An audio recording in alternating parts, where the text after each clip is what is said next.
Good afternoon and welcome to EduAdvisor's webinar series, part of the EduAdvisor Virtual Education Fair, where academicians and industry professionals will weigh in on a number of topics ranging from choosing an education pathway to jobs and careers. My name is Nina and I'll be your host for today. We have an exciting lineup of speakers who will be weighing in on a variety of topics such as real estate career and pathway, becoming a social media influencer, is quantity surveying worth studying?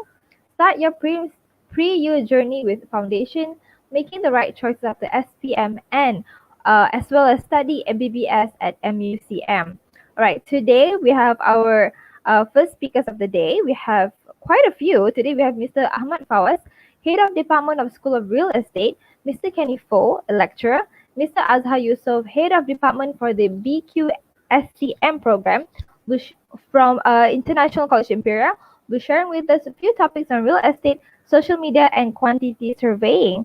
So I'll just bring in our speakers into the stream.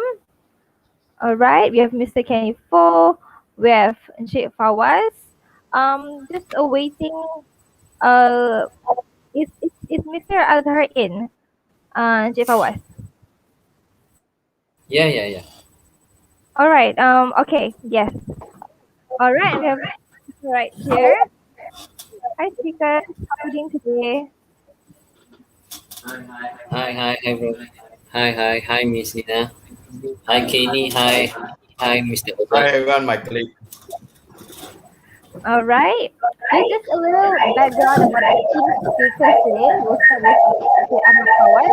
Mr. Ahmad Fawaz is a full-time lecturer and a head of department for real estate in International College IMPERIA Subang Jaya. He has a Master of Science in Urban Development and Management, Bachelor degree in Estate Management, and is passionate about property market, real estate valuation, and investment.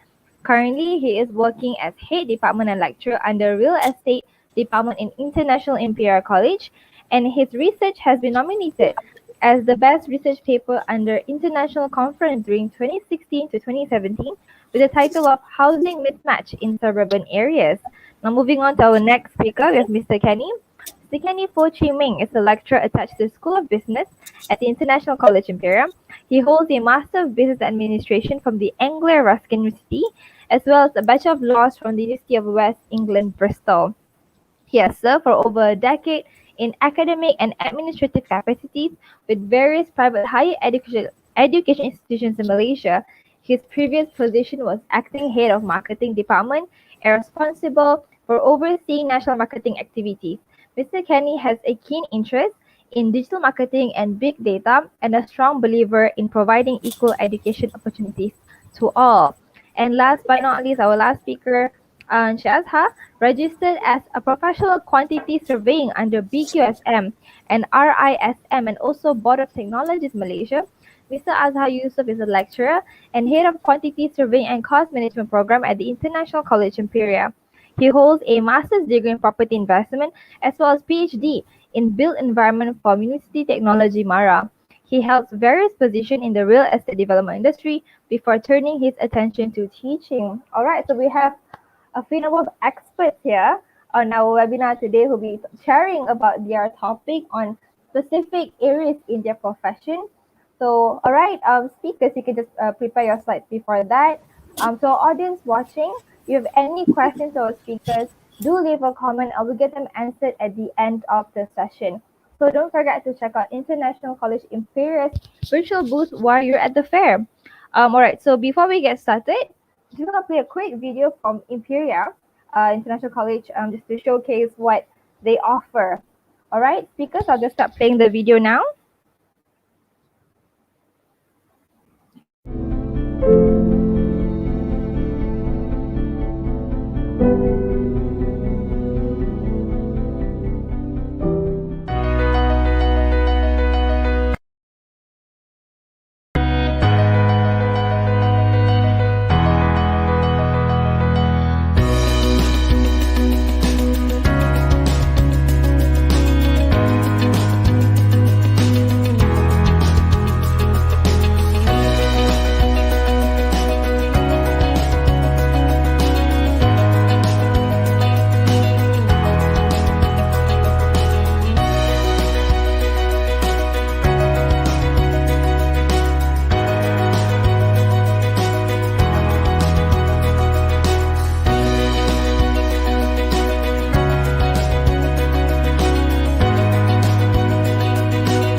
All right, there you have it from Imperia.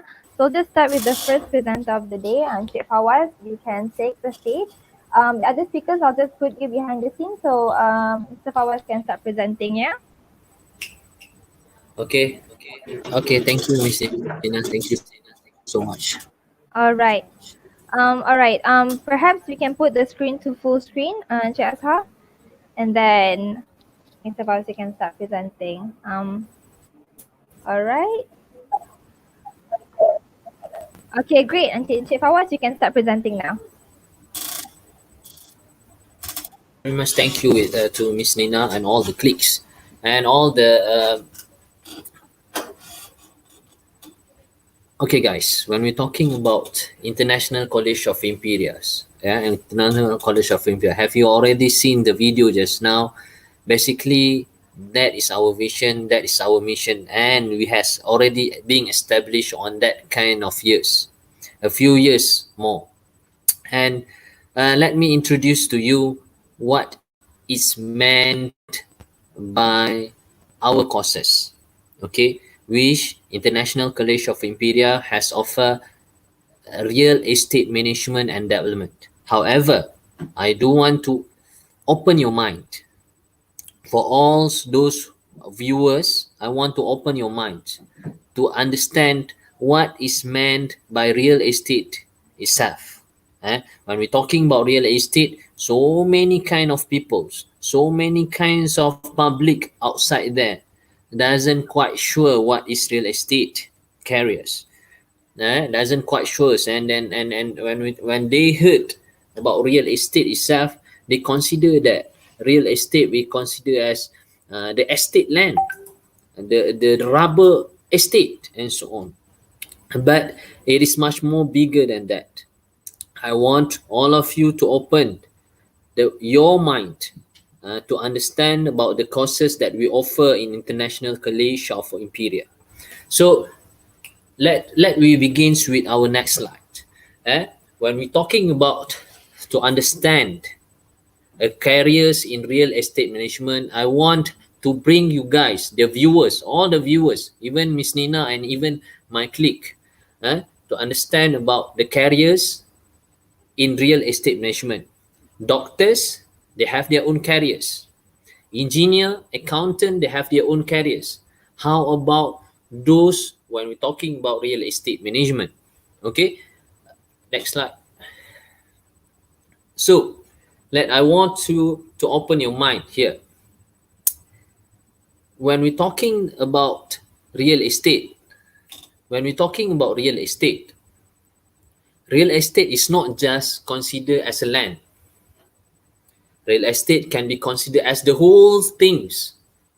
For example, properties, which consists a lot of things.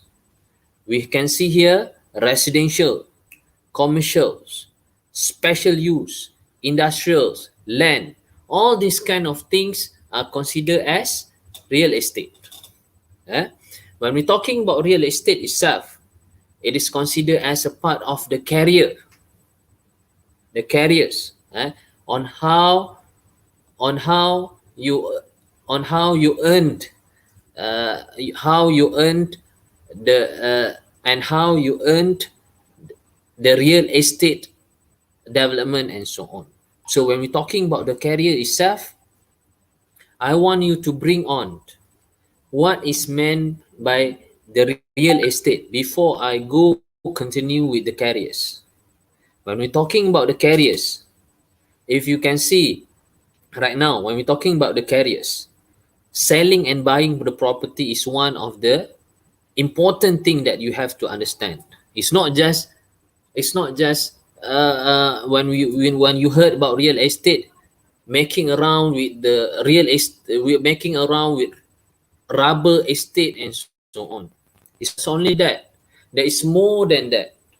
Please open your mind to understand about real estate careers. We have a lot of things. That which talking about selling and buying property. Go back to the next previous slide. Selling and buying properties, property market analysis, value the properties, advice on legal issues, property management and renting. All these kind of things are considered as a part of real estate careers. It is not just you have to make it some estate palms and so on, rubber estate and so on. It's not just that. Okay, there are a lot of careers that you can understand in real estate. For examples, I give you one example. For you to buy your homes, of course, you need some bankers to do so. Okay, you need some bankers. You need to apply a housing loan and so on. What the things, that you need to get advice is from real estate agent. This is also part of the careers under real estate. And then who manage the houses? KLCC, KL Tower, all the skyscrapers buildings, even not skyscrapers, all the strata building, I mean high-rise buildings in the world has been managed by someone. Who it is? Is under real estate careers as well. And if I want to open your mind is also I want to open your mind. Real estate is not just only valuing the properties, manage the property, selling and buying, become the middleman and so on. You also can become the researcher. As for you to understand the property market, every year the government will have some property market analysis and so on. So this is how you're going to exposure with what is meant by real estate itself. Okay, next slide. So right now, IMPERIA International College wanted to highlight this kind of course, which offer you the great careers, the main careers that you can ever imagine. Okay, everyone, as you can see in outside there, majority or most of them understand when during my back times before, I want to become an accountant, even I want to become a policeman, or even I want to become a pilot. I want to become very high position during that times. But we are forgotten with this kind of careers which offer you to become a millionaire. Becomes a millionaire. Next. Okay, guys, you have to understand here, when we offer you a real estate courses, as you can see here right now, this is one of the careers. And there's so many careers that you can imagine in outside there. This is the one of so many careers that you can act on, you can practice on. As you can see here, as for you to continue your diploma, continue your degrees in real estate management itself, especially in our college, you will have what we call as, you can become real estate agent, which you can practice by your own, the estate agency firms. What is that? What is the real estate agency firms and so on? They themselves will act as the middleman for seller or buyers. In order for you to become so, you have to continue either in the foundation, diploma or degree. Like same goes to like medicals, medicine courses. Same goes to like accounting and so on. If you wanted to become that kind of person, doctors, you have to take doctors courses, isn't it? Medical courses and so on. Same goes to real estate. If you wanted to become a very successful real estate, as to be part of real estate millionaire. Who is the real estate millionaire internationally? Before Donald Trump take over as a president of US, president of United States, Donald Trump himself become the real estate millionaire as real estate agency practice. And the second one is property manager, who manage all the properties. As you can see here, the commission earned for those property manager 100,000 per year. What is this? What is the career is all about? They manage all the high-rise buildings, properties, even shopping mall, even commercial buildings.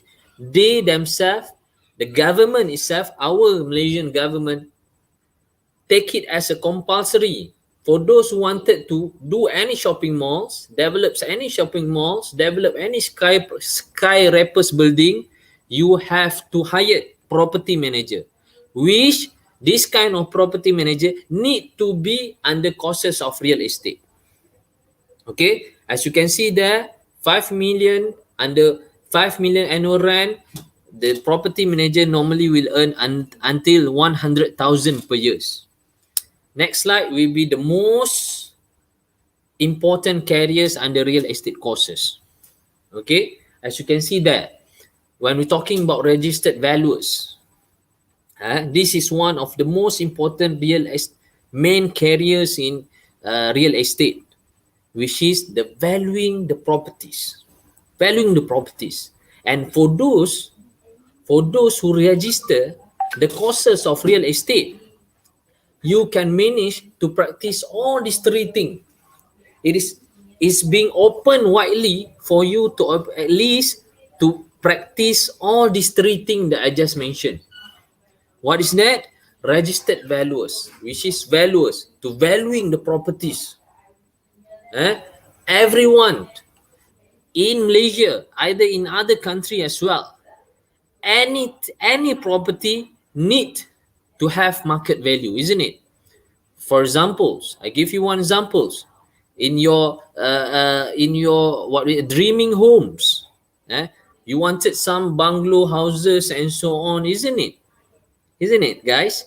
So all the bungalow houses, of course, they have their own prices. Who determine the prices? This is what we call as valuers. Hi guys, for those SPM students who love mathematics, this is one of other steps. Instead of accounting, instead of other steps and so on, this is one of the other steps, career, that you can join on for those who love the mathematicals and so on. Because under this career, you yourself will determine all the property.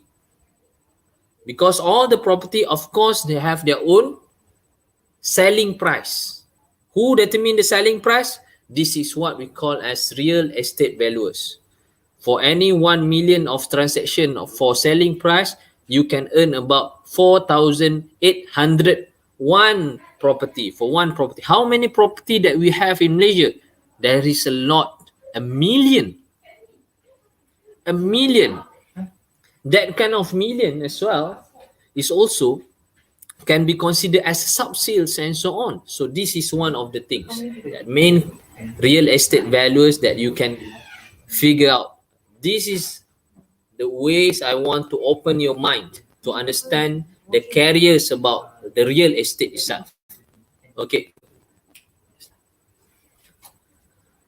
Okay guys, this is one of the other careers that we can talk about.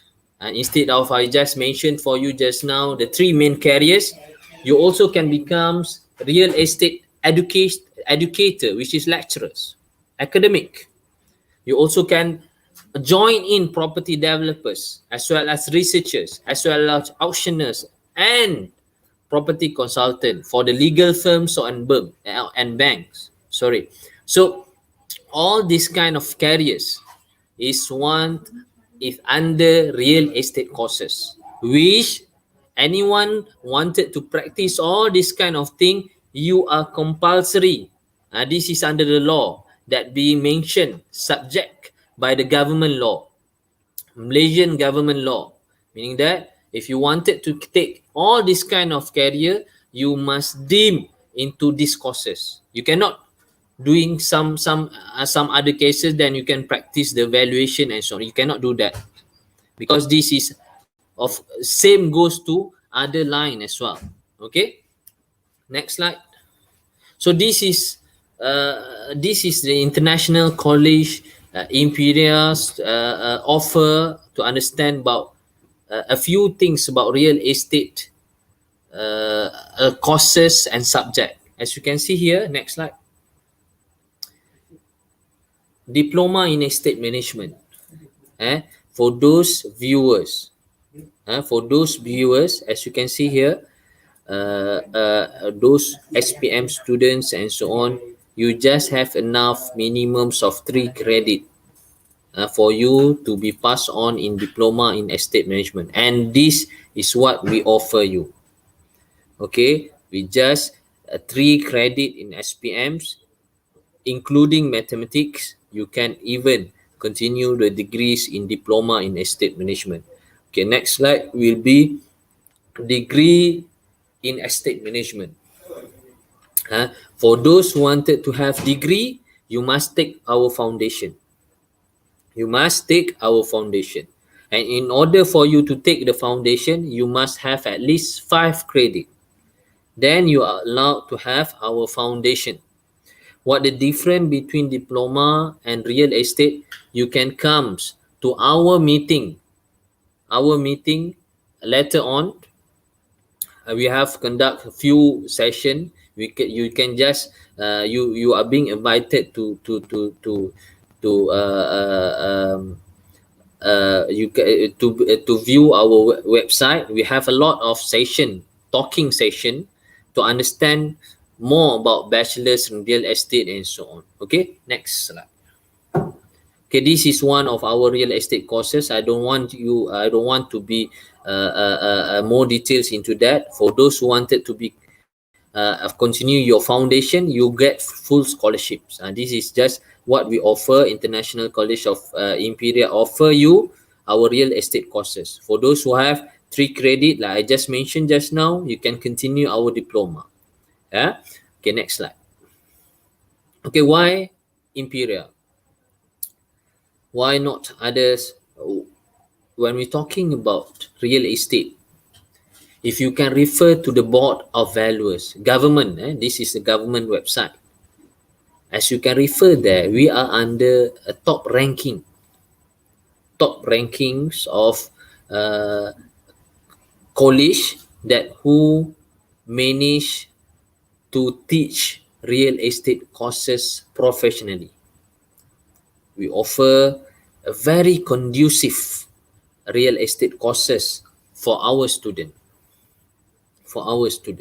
So basically, when we're talking about real estate itself, for those who wanted to continue your it doesn't matter, you continue your real estate and so on, we are collaborate with Liverpool John Moore universities, meaning that for those who wanted to continue your degrees and so on, you being part of Liverpool John Moore University collaboration, UK collaboration, with our conducive learning environment, strategic location. We are being located in specifically in Summit Shopping Mall in Subang Jaya. Okay, teams that have committed lecturers, and we are the first private college that being recognized by the Board of Valuers in order to practice and teach real estate courses. We are the first private college. This is why you need to choose an Imperia as for those viewers right now. Next slide will be careers pathways. This I don't want to talk about it a few more. Just keep it there. So this is for those who wanted to become continue your diploma in estate management. You can become real estate agent. You can become real estate agent. You just continue our courses, and then you fill some logbook and so on. You can become registered estate agent. And then this is for diploma. Same goes for degree. You will become registered valuers. Potential in real estate, guys. This is the potential in real estate. As you can see here, This is what of the current supply that we have, the registered values, meaning that the current values that being applied as values, they can also be so called as a millionaire. Yeah, only 51,000 millionaire here. Next slide will be,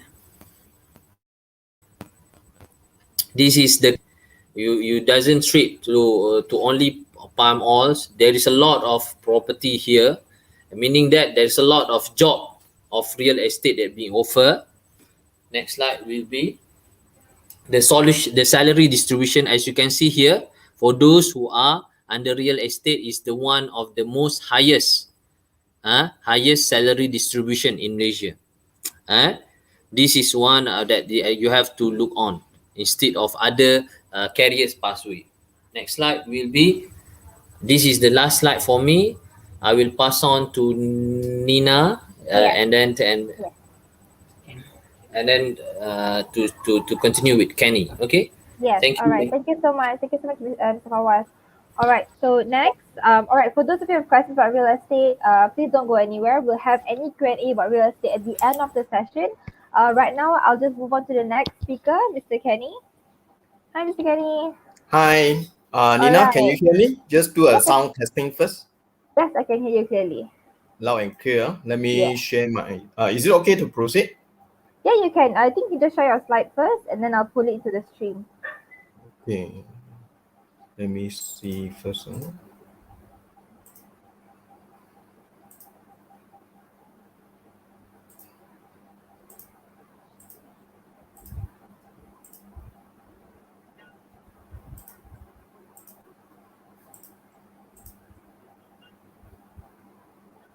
All good, Mr. Kenny?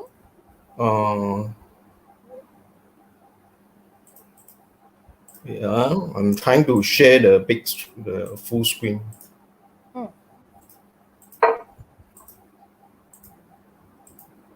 All right. Is it full? It's not full yet. How about now? It's still not full. Oh, Perhaps you can share your entire screen, Mr. Kenny, but I will only put it on the stream when you're already at your slide. okay. Because I already opened the entire slide. Right, yeah. This tends to happen sometimes, it's technical glitches. How about now? Can you see All my right. screen? Yes, I can see. So you can just put it to full screen. All right, I can see it. Your slides right here, Mr. Kenny. You can take away. Okay. So can start now, right? Yes, you can. Lina, is it okay to start now? Yes, you can, Mr. Kenny. You can start now. Okay. Okay. Thank you, viewers. Okay. Today, I would like to share a topic that is called how to become a social media influencer. Okay. Now, why I choose this topic, simply because back to 10 years ago, I won't call myself as a social media influencer. I will call myself as a key opinion leader. Okay. In short form, if you look at the website, there are people talking about KOL. What is KOL? That is called key opinion leader. Okay. So back to 10 years ago, where we don't have any TikTok or any YouTuber or any Instagrammer. Okay. The most popular platform to talk about product, sharing of information or how to promote certain brand. Most of the people or the youngster, they are using blog. Okay. Writing blog. So I'm one of the blogger, okay, during the 10 years ago, where people will pay for me, okay, to write certain product or services, okay, and I used to, get invited to do any food testing or any product launching, okay. So to some extent, I have some experience in creating various content, okay, for the companies or any businesses, okay, just to promote their product or services. Okay, let's proceed to the second slide. Okay, so to make it simple for everyone to understand, there are two things that I would like to share. Okay, we look at my slide. Okay, let us try to understand what is influencer marketing. For those of you, if you are thinking about, as a career, okay, second career to become an influencer, so this is the right topic for you guys to take note. Okay.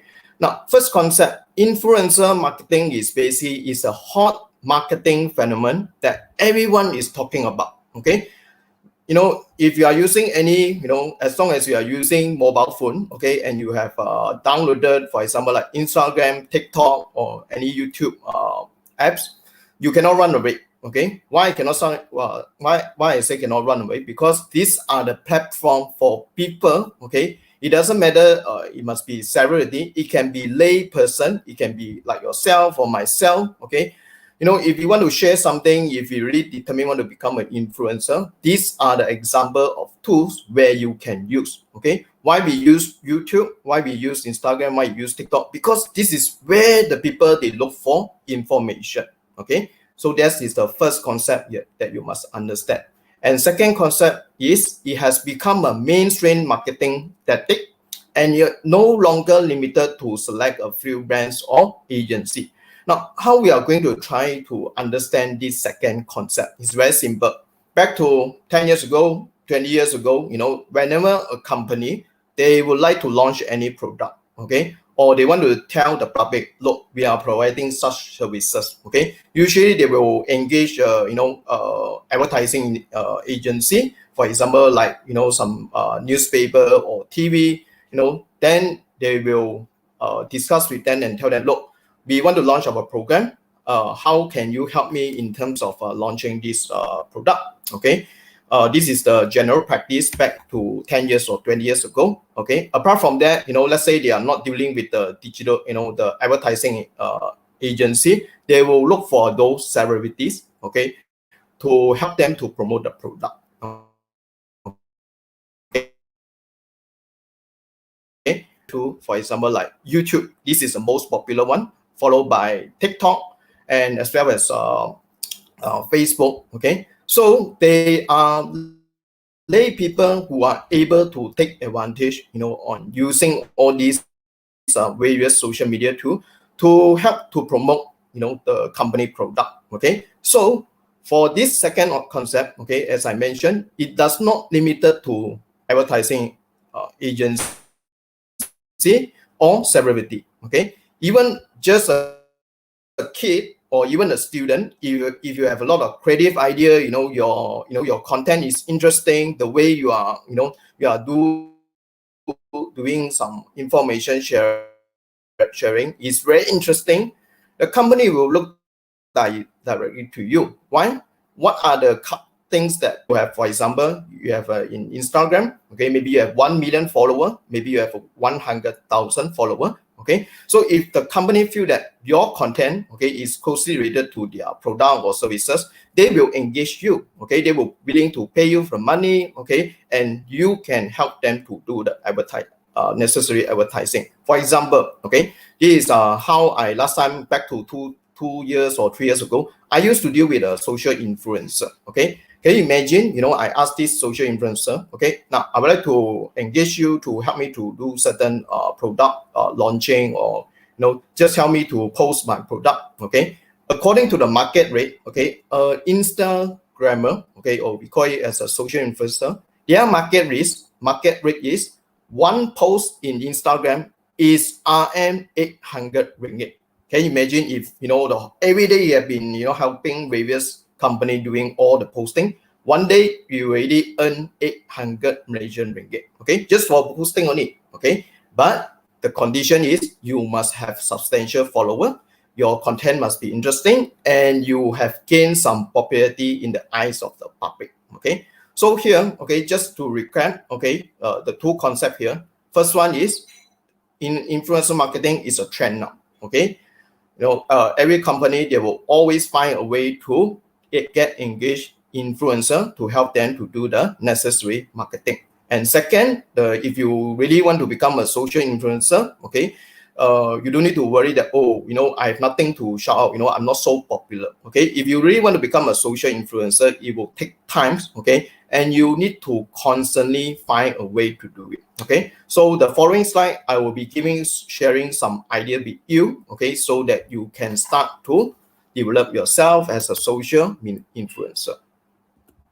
Okay, now before we go into detail, okay, this is another important statement, okay, by Seth Godin. This is one of the famous entrepreneur in America, okay. He brought up this very interesting statement, okay. He say, marketing is no longer about the stuff you make, but about the story you tell, okay. For those of you who are involved in marketing, you roughly know what I'm talking about. For those of you who have no idea what is, this statement is about, so the way I interpret this statement is like this, okay? Whenever you have any product, or you want to sell any service to the public, okay? Now, there are so many similar products available in the market, okay? The question you have to always think, why should the customer buy this particular product from you? Why they need to subscribe your services, okay? There must be something to convince them to subscribe your product, your services, as well as to buy your product. Okay, so that will come to the the one I highlighted, okay, in blue. Okay, you must able to create the content, okay, or you develop some interesting story, okay, so that you can inspire your potential buyer or purchaser to come forward, okay, to try your product, or they come and engage your services. Okay, so if you want to become one of the social media influencer, okay, you must able to generate a lot of interesting story, or we call it as a content, so as to attract or grab their attention, so that they will come forward. Every day they will waiting to come and look for your interesting story sharing, either YouTube or social media or TikTok. Okay, so this is another concept I want all of you to remember if you want to become a social media influencer. So next one. Okay, so right now, I'm going to share, some of the ways that, if you want to become an influencer, where should you start? Of course, if you go to the website, if you Google, you can find various ways that you can, they are sharing a lot of information how to become a social influencer. So for all the ways that, or the method I'm sharing with you is based on my experience last time. Okay, so let's start with the first one, tech product. Okay, so if one day you suddenly let's say you are a property agent, okay, you have become a property agent, okay, so at the same time you want to become a social media influencer, okay, as a second career, okay. So what the first thing you should do? Okay, the first thing, according to my experience, okay, or my suggestion, you basically need to go and look for a tech product. Okay, all these tech product, it could be easy, cost you between 2,000 to between 3,000 to 5,000. Okay, depends on what type of brand you want to use. Okay, but if you want to get all this product, it's not difficult. Okay, you can easily go to the e-commerce website, for example, like Shopee or Lazada. All these product or the tech product available for you. Okay, so you must find a way to have a strong financial background, okay, so that you can able to purchase all these tech product. A good tech product will help you in generating good quality product. Okay, now second, select your niche. Okay, so here you can see below there are altogether 10 examples of the topic that you can choose. Okay, you can see there's a travel, lifestyle, fashion, food, beauty, sport, gaming, entertainment, tech, health, and fitness. Okay, so let's say, for example, you have all the tech product with you. Okay, you buy the latest best model of the tech product. Okay, for example, like camera, speaker, microphone, whatever, all is ready already. Okay, so the second step, you need to ask yourself, if I want to become a YouTuber, if I want to become a social media, what are the topics that I'm going to talk about? Okay, now let me give you an example. If you are good at cooking, for example, like food, okay, you like to eat, you like to cook a lot of meals, you are really expert in cooking and all that. Okay, so if you want to become famous, okay, so that in the near future, someone will look for you, invite you to any product launching or any food product launching. Okay, so you can choose the category that you like to specialize. Okay, so every day you cooking, then you do the video recording at the same time, then you share it in the video. If your content is very interesting, people will know you, people will follow you, people will subscribe your YouTube channel. Okay, then whenever there's any update from you, they will be the first group of the people will know about your update. Okay. Now, so in the food category, basically, I've seen a lot of YouTuber, who are specialized in food. Okay, you can just like Google YouTuber food. Okay, you can find a lot of interesting, chef which are just layperson. Okay, most of them, they are just layperson. They not necessarily must be a full-time chef in any hotel or any restaurant. They are just lay people. But maybe because the way they they do the video recording, the way they do all the information sharing is very interesting, and people will eventually become their follower. Okay. Now, so how about, let me use another example. Okay, second example before I go to next slide is basically lifestyle and travel. Okay, sometimes you see, if you love traveling, okay, you like to share some information to, let's say I travel to Japan. Okay, I have the opportunity every year to, because of my working, every year I have the opportunity to travel to Japan. Okay, so whenever I travel to Japan, I will do a lot of video recording, photo taking, and all that. So I will share a lot of all this information. Okay, now then you might be asking, do you think got people will about all this video or the photos they're sharing? I would say yes, because for example, let's say I never traveled to Japan. Some of the people, they never traveled to Japan before. Okay, so they will go to the YouTube and search, okay, Japanese travel. Okay, let's say it's Nagoya. Okay, they haven't been to Nagoya. So the moment they key in the keyword, they will find a lot of video available. Okay, so if they happen to click on my video, okay, then they will able to see all my sharing, all my interesting storytelling. So from there, if they find interesting, they want to know more about my sharing, they will eventually subscribe my YouTube channel and follow me. Okay, to wait what are the videos or traveling video that I'm going to share in the future. Okay. Okay, next one, let's look at the following slide. Okay, now, so this is one, our local example. Okay, both of them, they are from Malaysia. Okay, for the Malay community, I'm sure, most of the Malay people will know who is Khairul Main. Okay, he is one of the popular, I would say is top 3, okay, social media influencer in Malaysia. Okay, simply because he specialized in cooking. Okay, if I'm not mistaken, all his cooking sharing is only available in Instagram only. Okay, he only posts it in the Instagram. Okay, so if you want to know his secret recipe in cooking, okay, so this is one of the platform you can follow, okay, and look for his video content. Now the other one is basically this Chinese guy. Okay, I'm sure all of you know who is this guy. Okay, he's basically Uncle Roger. Okay, the story about him is talking about the fried rice. Okay, egg fried rice. Okay, he make a lot of comment, and he happened to have a lot of collaboration with various chefs. Okay, after his video went viral. Okay, now let's look at some of the these social media. What is their achievement? Okay, I'm sure this news. Okay, if you happen to look at the Facebook itself, okay, you are able to see some of these interesting news. Okay, so for this Khairul Ming, he not only he become a social media, okay, social media influencer, but at the same time he also do some business. Okay, for example, he's selling the famous samba. Okay, under his brand name. Okay, and because of he's so famous, okay, a lot of people get to know about him. Okay, and people trust about his his personality and sharing. That's why there are so many people buy samba from him. Okay, so then you might be thinking, okay, in other places there are so many convenience shop is selling samba. Okay, why don't they go to any convenience shop to buy all the samba? Why they want to buy from Khairul Ming, for example? Okay, it's because of the brand name. Okay, this gentleman, he has created a strong brand name, okay, in the social media world. Okay, so this is one of the benefits if you become a social media influencer. People will eventually look for you. You don't need to look for any part, look for companies and all that. So one of the most important thing to become a social media influencer, you need to keep on, creating all the interesting content so that people will notice you eventually.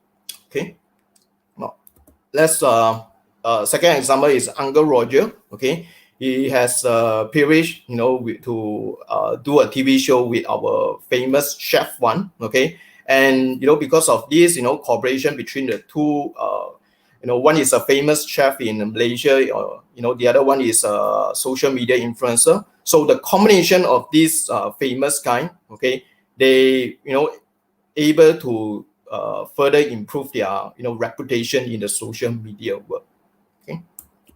Okay, next one. Okay, just now, step number one, I did share with you guys to tell you guys. So the first step is to get all the necessary tech product. Second is to decide what are the areas that you need to focus. Okay, so the third step is very simple. Okay, you need to create and post relevant content. Okay, for example, if you're like I mentioned just now, if you want to decide specialize in cooking, then you just post anything that is related to food. Okay, it could be video showing you your daily cooking activities, or you can do any sharing how to prepare all the necessary recipe for your cooking. Okay, so you must always think, okay, if I want to post any content, what are the content is going to grab the attention of the public? That is very important. Just like me last time, when I become a blogger, okay, whenever I want to write any post, I always ask myself this question: what is the thing that my audience, okay, or the potential, anyone from the public would like to see?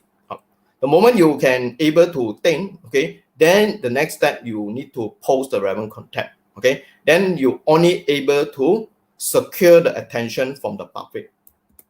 Okay, now, so in order to then you might be asking me, what kind of content, that I should develop. Okay, so there are 4 examples here, for example, like images, text, video, other people content. Okay, so for you, okay, let's say you want to become a social media influencer. Okay, the first thing my recommendation, is basically the images and video. Of course, right now, video is the best material, okay, for you to share about your information that you are expert in. Okay, for example, all of us, if you want to travel to any places, okay, sometimes you don't know where to kickstart. Okay, you want to look for information. Let's say, for example, I would like to travel to Pakistan. Okay, but if I Google image, I can only see the picture. Okay, but if I go to YouTube, I go and Google, Pakistan, okay, Pakistan, or the capital city, okay, is Lahore or Karachi, okay. So I will be able to see some of the YouTubers doing some sharing, okay, because they have been travel there. They were able to tell, look, if you travel to Pakistan, in the city of Karachi, they were able to share, oh, these are the interesting places you should go. Okay, these are the local street food that you should try. Okay, so all this is based on the opinion of the some of the people, lay people. It could be lay people, it could be social media influencer. It doesn't matter. But most important thing, they have generated the necessary information and content for you to refer. Okay, so that before I travel to Pakistan, at least I have some idea. Oh, this is how the city of Karachi look like. Okay, so these are the street food that I can try. And these are the hotel I should be staying on. Okay, so all sorts of information you can get it from the YouTube itself. Another thing is I always tell my student, some of my students, okay, if compare myself, okay, back to 20 years ago when I was high school student, I do not have YouTube. We don't have the YouTube website. Okay, so let's say if I want to take the initiative, let's say I want to learn about Korean languages or Japanese languages. Okay, I basically need to go to the bookshop, and purchase a book. And the book itself maybe have the CD, okay, which I can play and learn.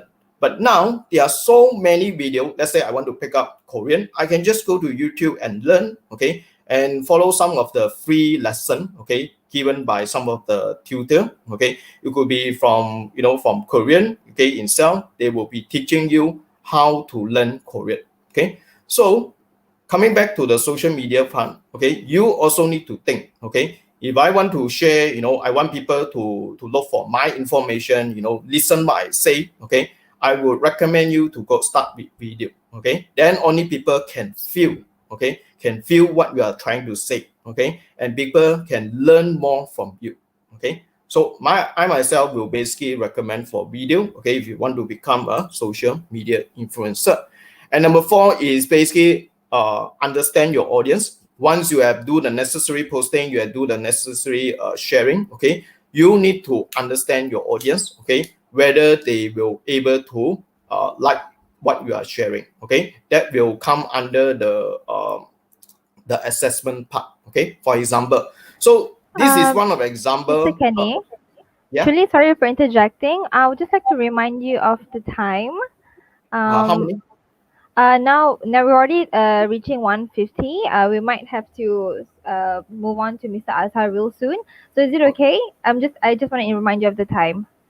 Okay, can let me give me 5 minutes, then I will end this All right. session. All right. Okay. Thank you, Mr. Kenny.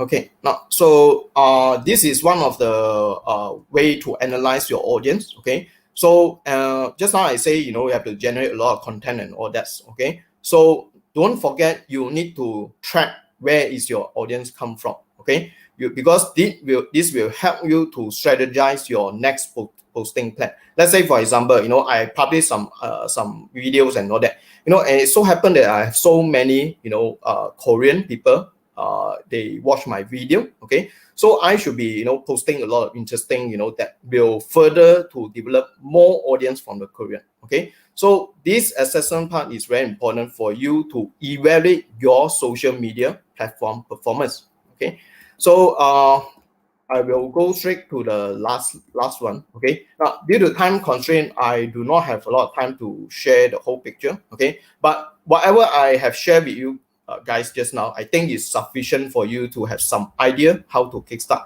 And lastly, okay, for those of you interested in doing marketing, and you know, you want to work in a social media, consider social media as a career. So these are the pathway that you can kickstart. You know, right now, for example, you are SPM.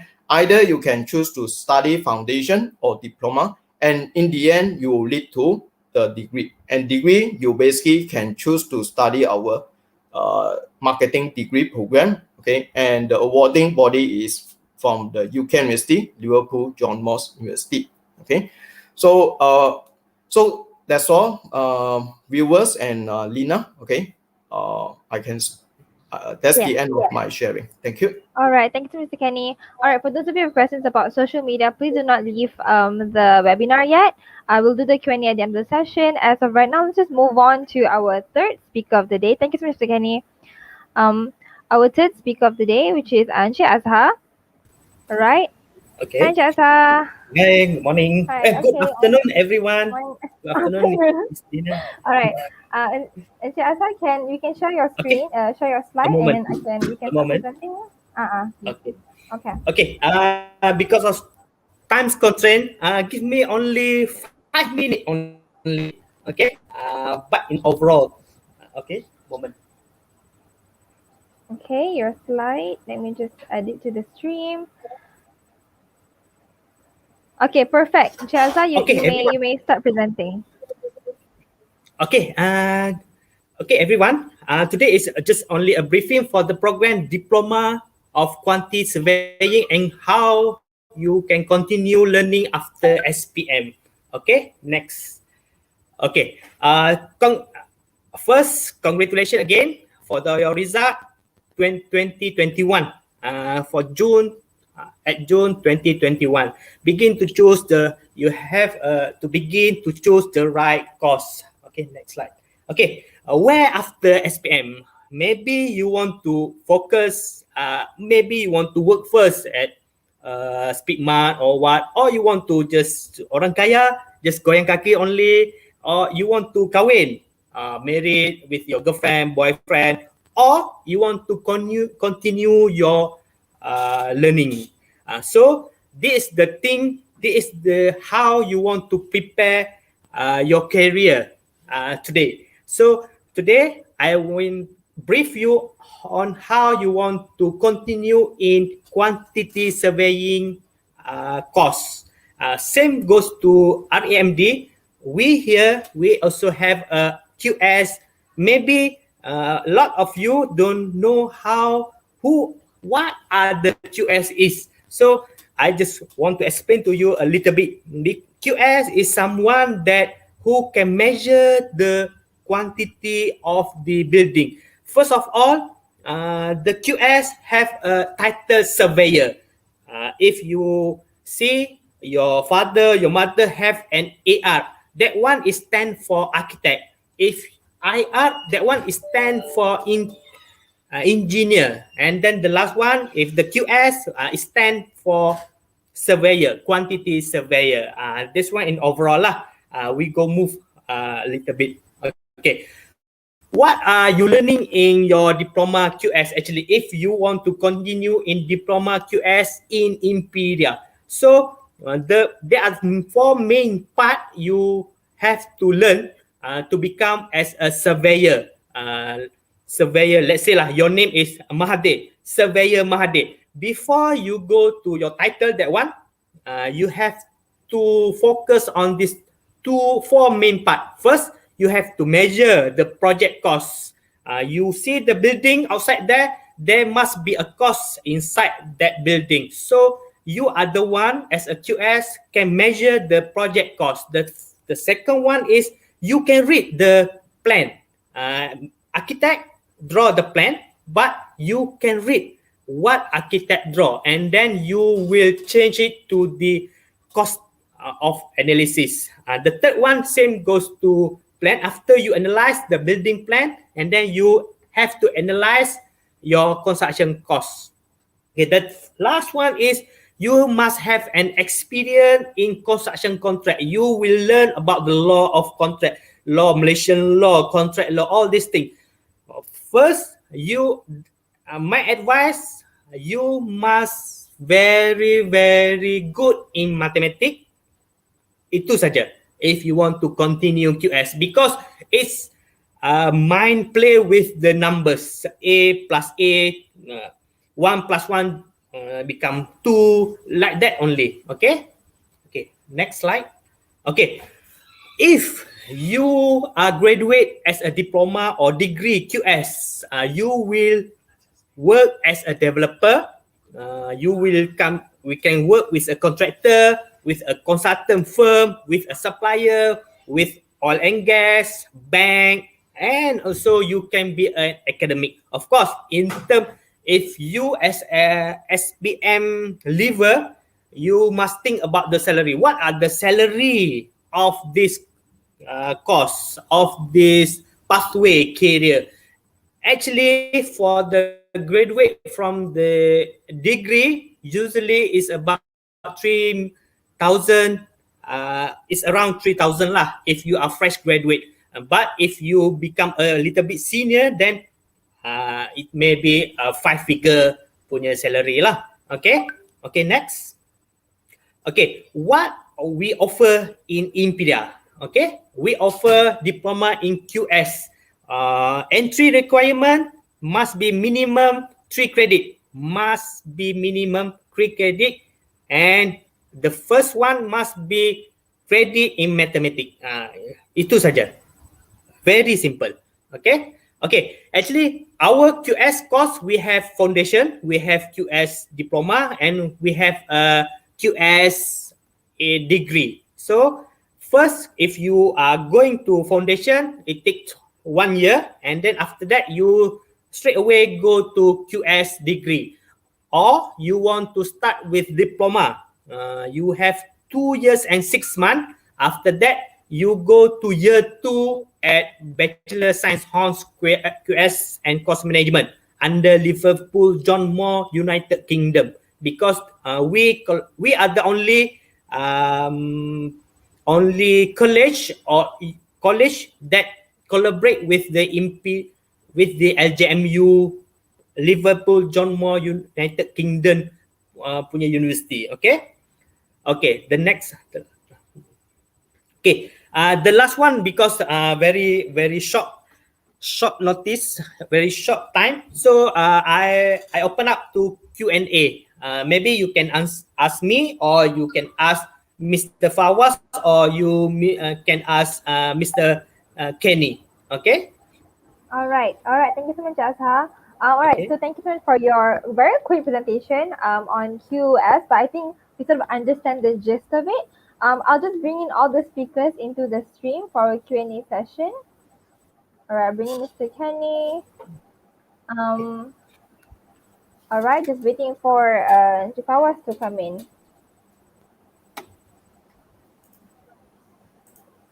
All right, it's okay.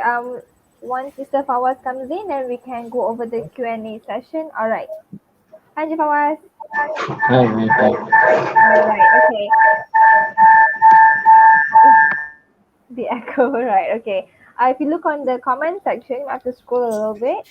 You can see all the questions for each speakers. I think that's one for each topic. I think the first one is about real estate, and I think if I was, you can take that one. Can you see it?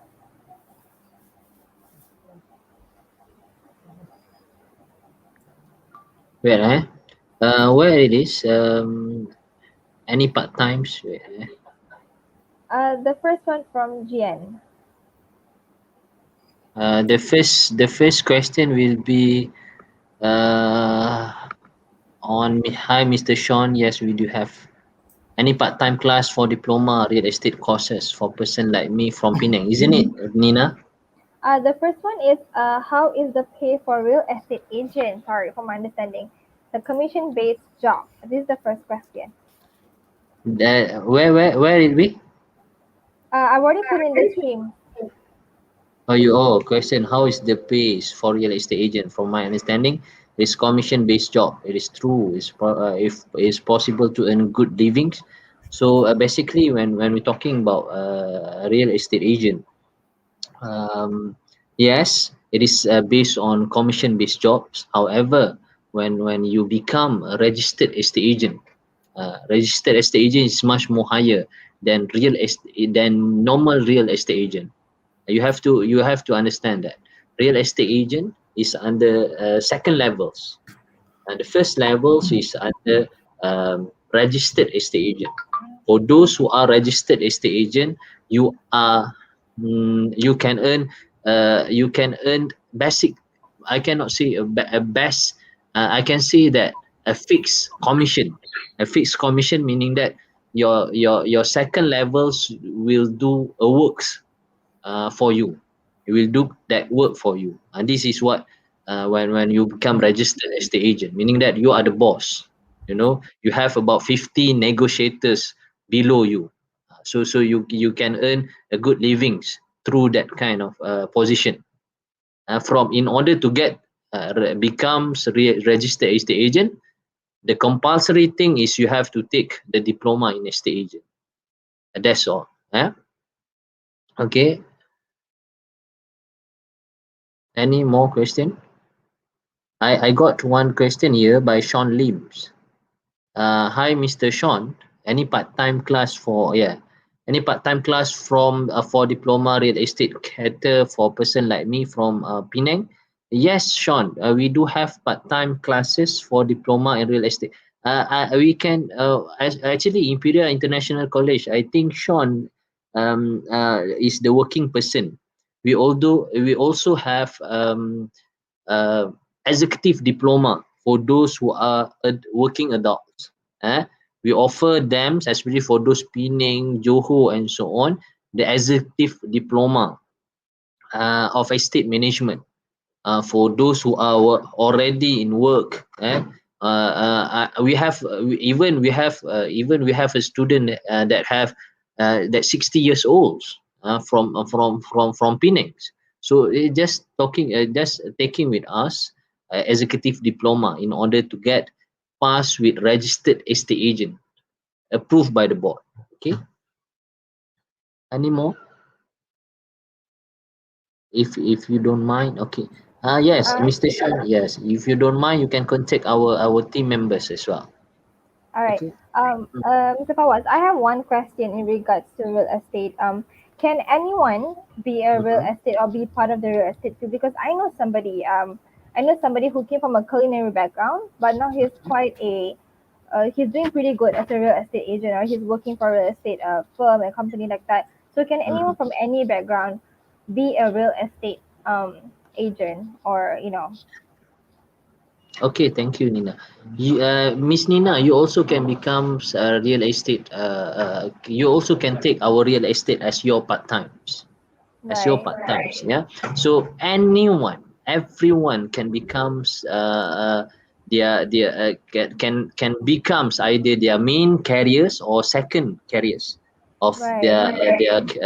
their in order to get. Right now so many of people's going for food pandas as for their second careers, maybe, I don't know.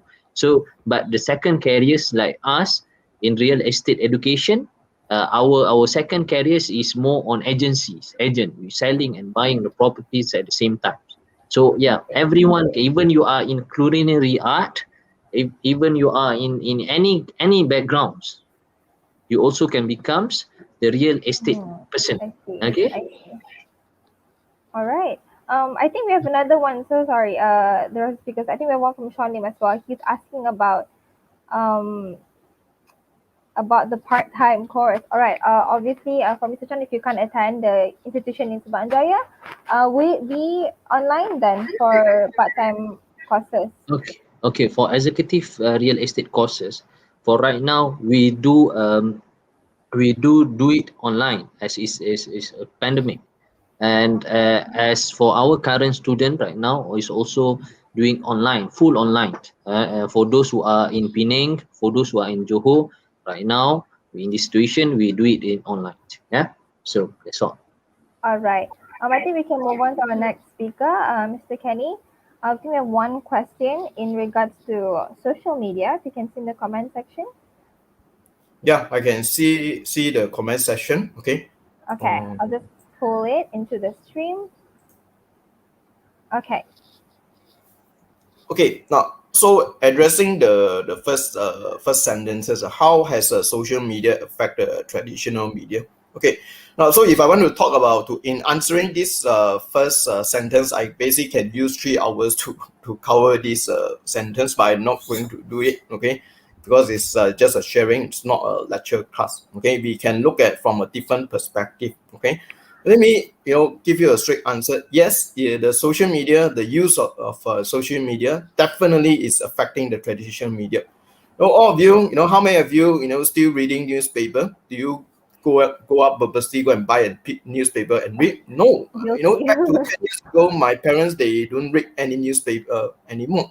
So what you have, you only need a good mobile phone. Okay, so the moment you turn on your Facebook, you get all sorts of update. Okay, including this lady asking me, okay, Twitter update. Okay, for certain committee, they will prefer the Twitter to read about update.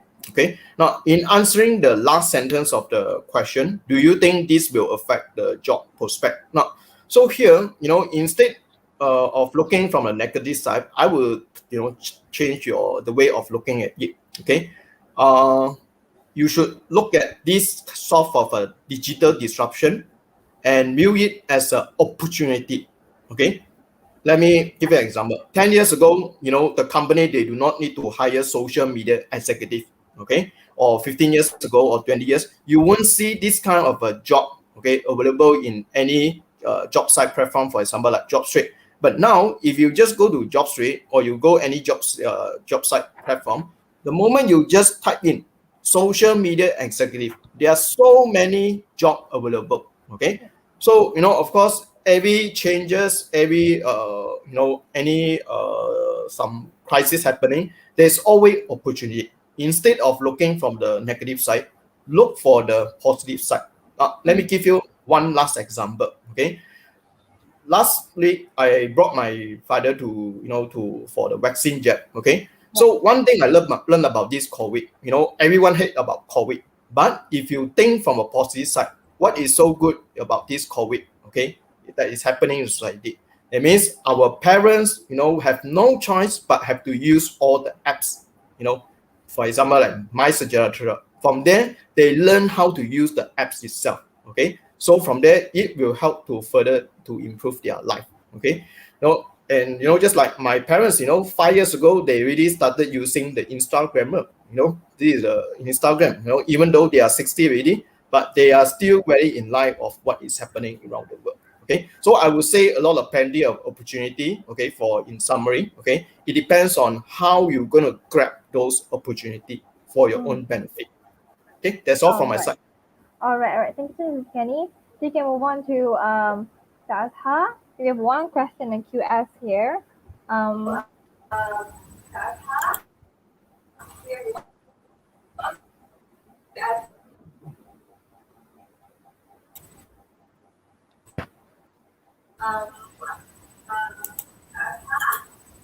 Sekejap.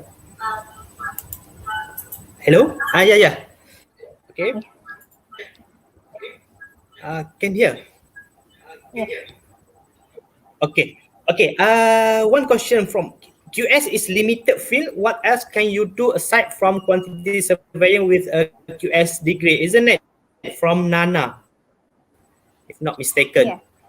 Okay. Actually, the right word is not a limited field lah. It's a niche field. Actually, the very special field that only demand in the question. Actually, if you have a QS degree but don't want to do a QS job, you can do a lot of things. Actually, you can be a banker because of the QS degree. You have a measurement of all the costs. You can become a developer side. You can become a contractor side, or you can become what we call social media with a quantity surveying punya background. Actually, lot of for me, if you worry about you cannot go work, you cannot get a job, it's a cure for you if you QS become a QS degree holder. Okay. All right. All right. I think that's the only question about QS. I do have one, just a very, very quick one, Shazha. What's the career progression like for QS? You know, from like a starting fresh graduate starting career to what's the highest profession that someone can hold in the QS field? Sorry, provision I don't get your answer. Your question. Profession, the highest level. Okay, the highest level or what Yes, for the yeah. QS? So Okay, yeah, what's the career progression like? okay. Actually, in terms of the career progression, if you become a professional QS, you will become a senior surveyor. You have a title here there, and then if you work all this thing, you can become a executive director or you become a CEO or like that. But the first, if you are from the fresh graduate, of course you will become an executive first lah, and then that one after a few years working there, and then you will get upgrade to the maybe contract manager, project manager, all these things. Progression is very short. Maybe within 5 years you can become a manager already. All Okay. right. All right. I think that answers my question. I think we've reached the end of our session, and just to wrap this session up real quick, do any of you speakers have any parting words of advice for students who are anxious about this next big step in their education journey, and for students who are interested in pursuing their studies in your respective field? Any words of advice?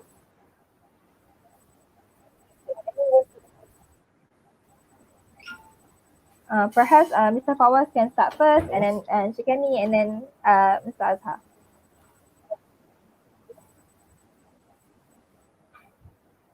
Unmute. Yeah. Yeah. Okay, sorry. Sorry again, Nina. Can you ask me again? Any words of advice for students and SPM leavers who are anxious about this next big step in their education journey, and for students who are interested in pursuing their studies in your respective field? Okay, guys. Please open your minds. Not we just focus only um, um, uh, the normal careers that we had before during our back times. Yeah, before back then we wanted to become pilots and so on. We have a new careers, we have real estate, and for those who wanted to do and understand what is real estate is all about, please um, educate yourself. Find it in every website that we have, especially in our Imperial College, about this kind of course. Okay, real estate developments and management. That's all for me, Nina. Right. Thank you, Nina. All right, Mr. Kenny. Okay, like I mentioned just now, okay, social media is a trend now. Okay, you all the businesses they cannot run away from using social media. So for those of you, you like all the using all the social media, you like advertising, you like to generate a lot of interesting career. Okay, so what you should do is you should study a degree in marketing. Okay, because by equipping yourself with the necessary marketing theories and concept that will help you to prepare.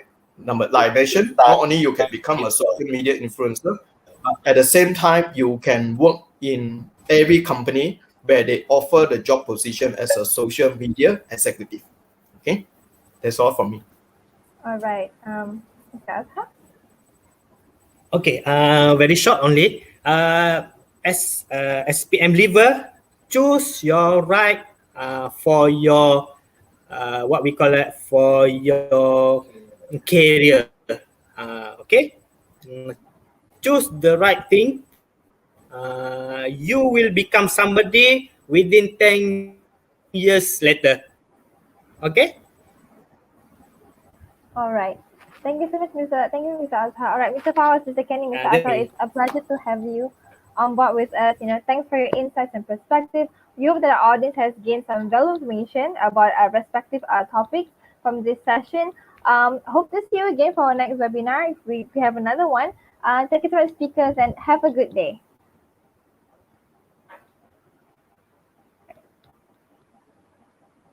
All right. All right. Thank you so much to our audience for joining our webinar session with Mr. Fawaz, Mr. Kenny, and Mr. Azhar of International College IMPERIA. Up next, we'll have Mr. Tan Jan Hang from International University of Malaya, Wales, be sharing with us on the steps of starting a pre-U journey with foundation. Don't forget to check out International College IMPERIA while you're at the virtual fair. In the meantime, let's just prep for our next speaker coming in. I think I already see Mr. Tan in the stream. All right. Hi, good day, Mr. Tan. So sorry for the delay. No worries, Nina. Things happen and so on. So a little bit of delay is just fine, right? Alright. Yeah, I guess, yep. Thank you very much, Nina. So All right, so just a quick for those of you who just tuned in to our session, good afternoon and welcome to EduAdvisor's webinar series, part of the EduAdvisor Virtual Education Fair, where academicians and industry professionals will weigh in on a number of topics, ranging from choosing the education pathway to jobs and careers. My name is Nina, I'm your host for today, and we have Mr. Tan Jan Hang, lecturer of the Center of Foundation in Language and Malaysian Studies from International University of Malaya, Wales, IUMW, be sharing with us about starting a pre-U journey with foundation. Now, before we get started, just a quick background about our esteemed speaker today. Mr. Tan Jan Hang is an enthusiastic IUMW lecturer for the Center of Foundation Language and Malaysian Studies. He has a Master in Philosophy, Social Science, and a Bachelor of Arts in English Language. His area of specialization is English Language, Linguistics and Literature, English for Specific Purposes, ESP, Education Technology, Technology Acceptance, E-Learning, Blended Learning, Communication, and Journalism. Now, this is somebody who is an expert in English and language and everything surrounding education. All right. So, Mr. Tan, you can prepare your slides. In the meantime, before we begin, to our live audience watching, if you have any questions from Mr. Tan, do leave a comment in the comment section below. I will get them answered at the end of the session. Also, don't forget to check out International University of Malaya Wales virtual booth while you're at the fair. Right. Okay, I can see your slides. I'll just pull it in. All right. Okay, looks good. Mr. Tan, you may take it away. okay, thank you very much, Nina, and you were flattering me actually, right? I'm still learning, not an expert, but yeah, thank you for the flattering. But everyone is on the learning process and so on. But again, yeah, let me introduce myself. I'm Tan Jan Heng, or you can call me Jan Heng or Mr. Tan, right? So if you're going to enroll into IUMW, you're going to see me for 2 semesters, definitely, right? So today's topic is on pre-U journey with IUMW, right? So What is pre-U journey actually means, or pre-U itself, is that you are entering university, but you are not doing diploma or degree for the start of the first year.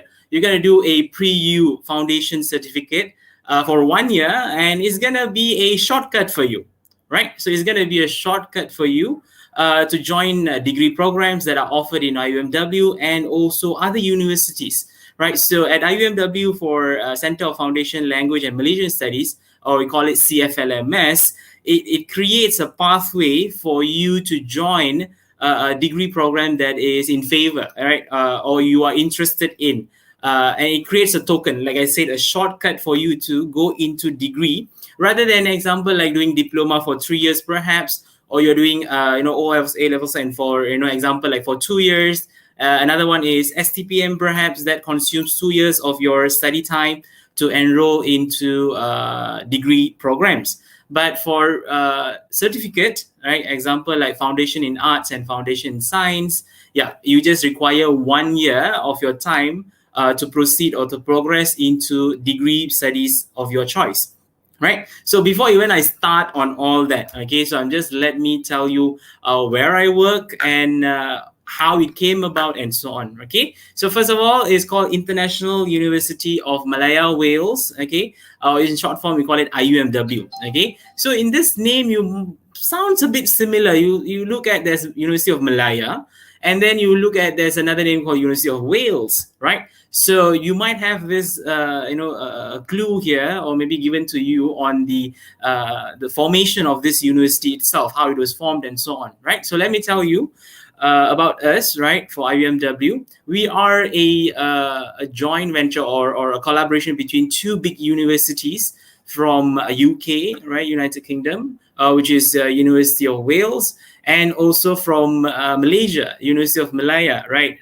Who doesn't know University Malaya? So it's a university that is well known in Malaysia, and the world ranking is going up for as well. So this IUMW, or my IUMW itself, is a combination between expertise or available revenues in terms of resources, talent, right? They came together to form IUMW, right? So in terms of standards, I think it already triggered in your mind, right? Or you already have an assumption of how the standards or quality of studies that are offered in IUMW itself, right? So for the Center of Foundation Study, for Center of Malaysian Center of Foundation Malaysian and Language Studies, right? So we have a handful of lecturers, right, who will be guiding you.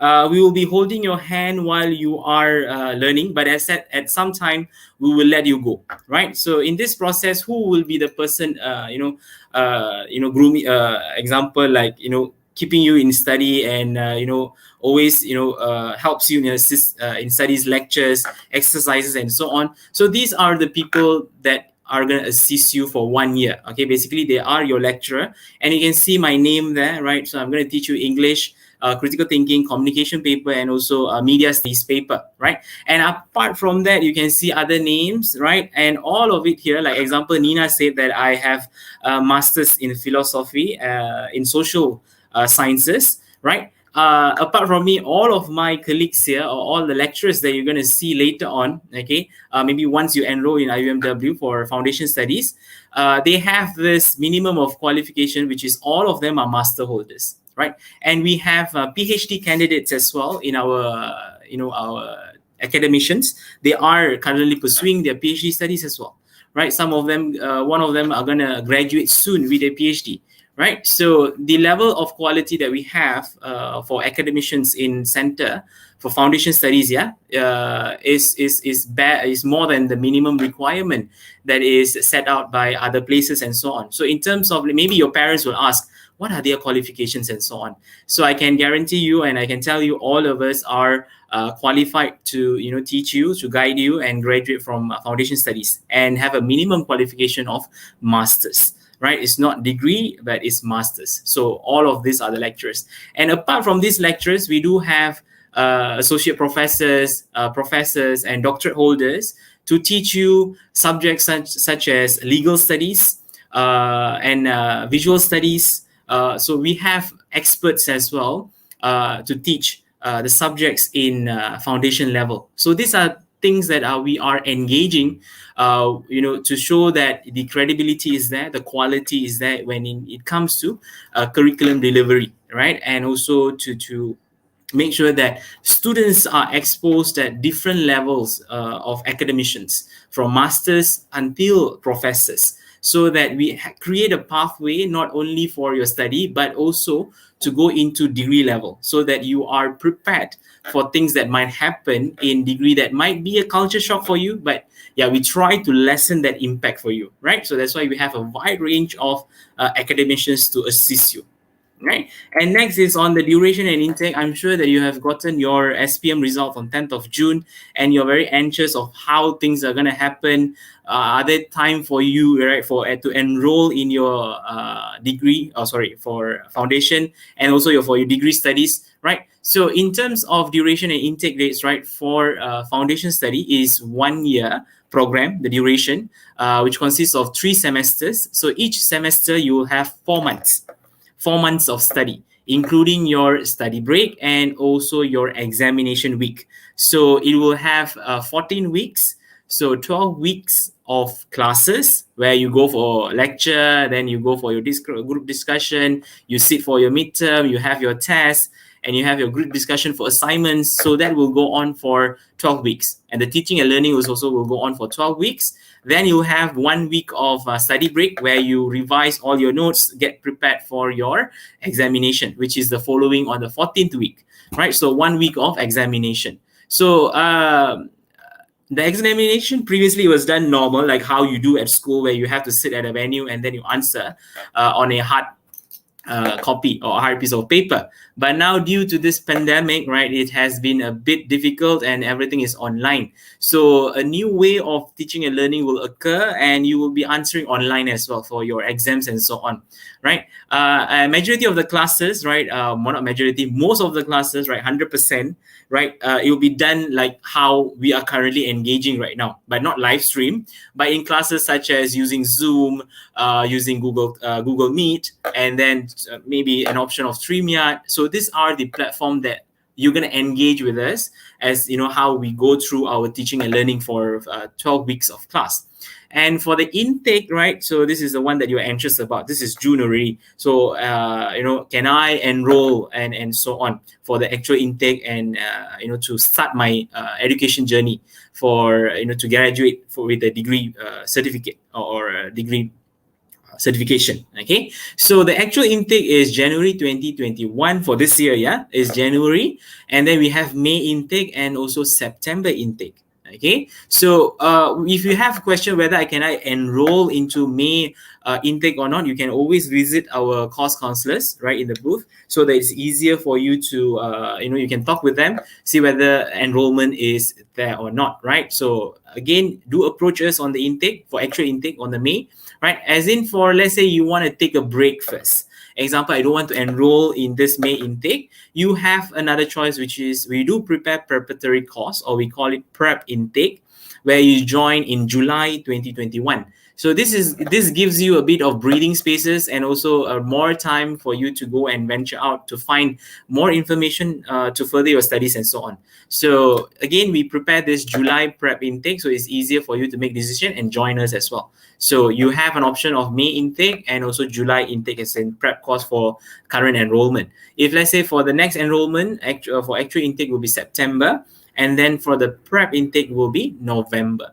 So we will have 3 actual intakes per year and also 3 prep intake per year as well, right? So what are the courses that are available? Like I have mentioned earlier, is foundation in science and then foundation in arts, right? So within this foundation in arts, we have several streams where you have general and you have focused stream as well. So why do we have this general and focused stream? Is that we want to expose more of the subject that you're interested in.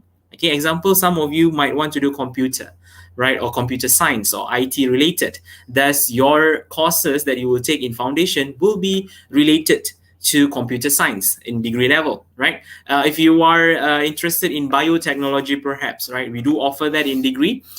You can do a foundation in science, and the streams will be focused and leads you to biotechnology science, where it prepares you all of the basic information or gives you a foundation to continue into degree level. And all of this happens within 1 year, 12 months.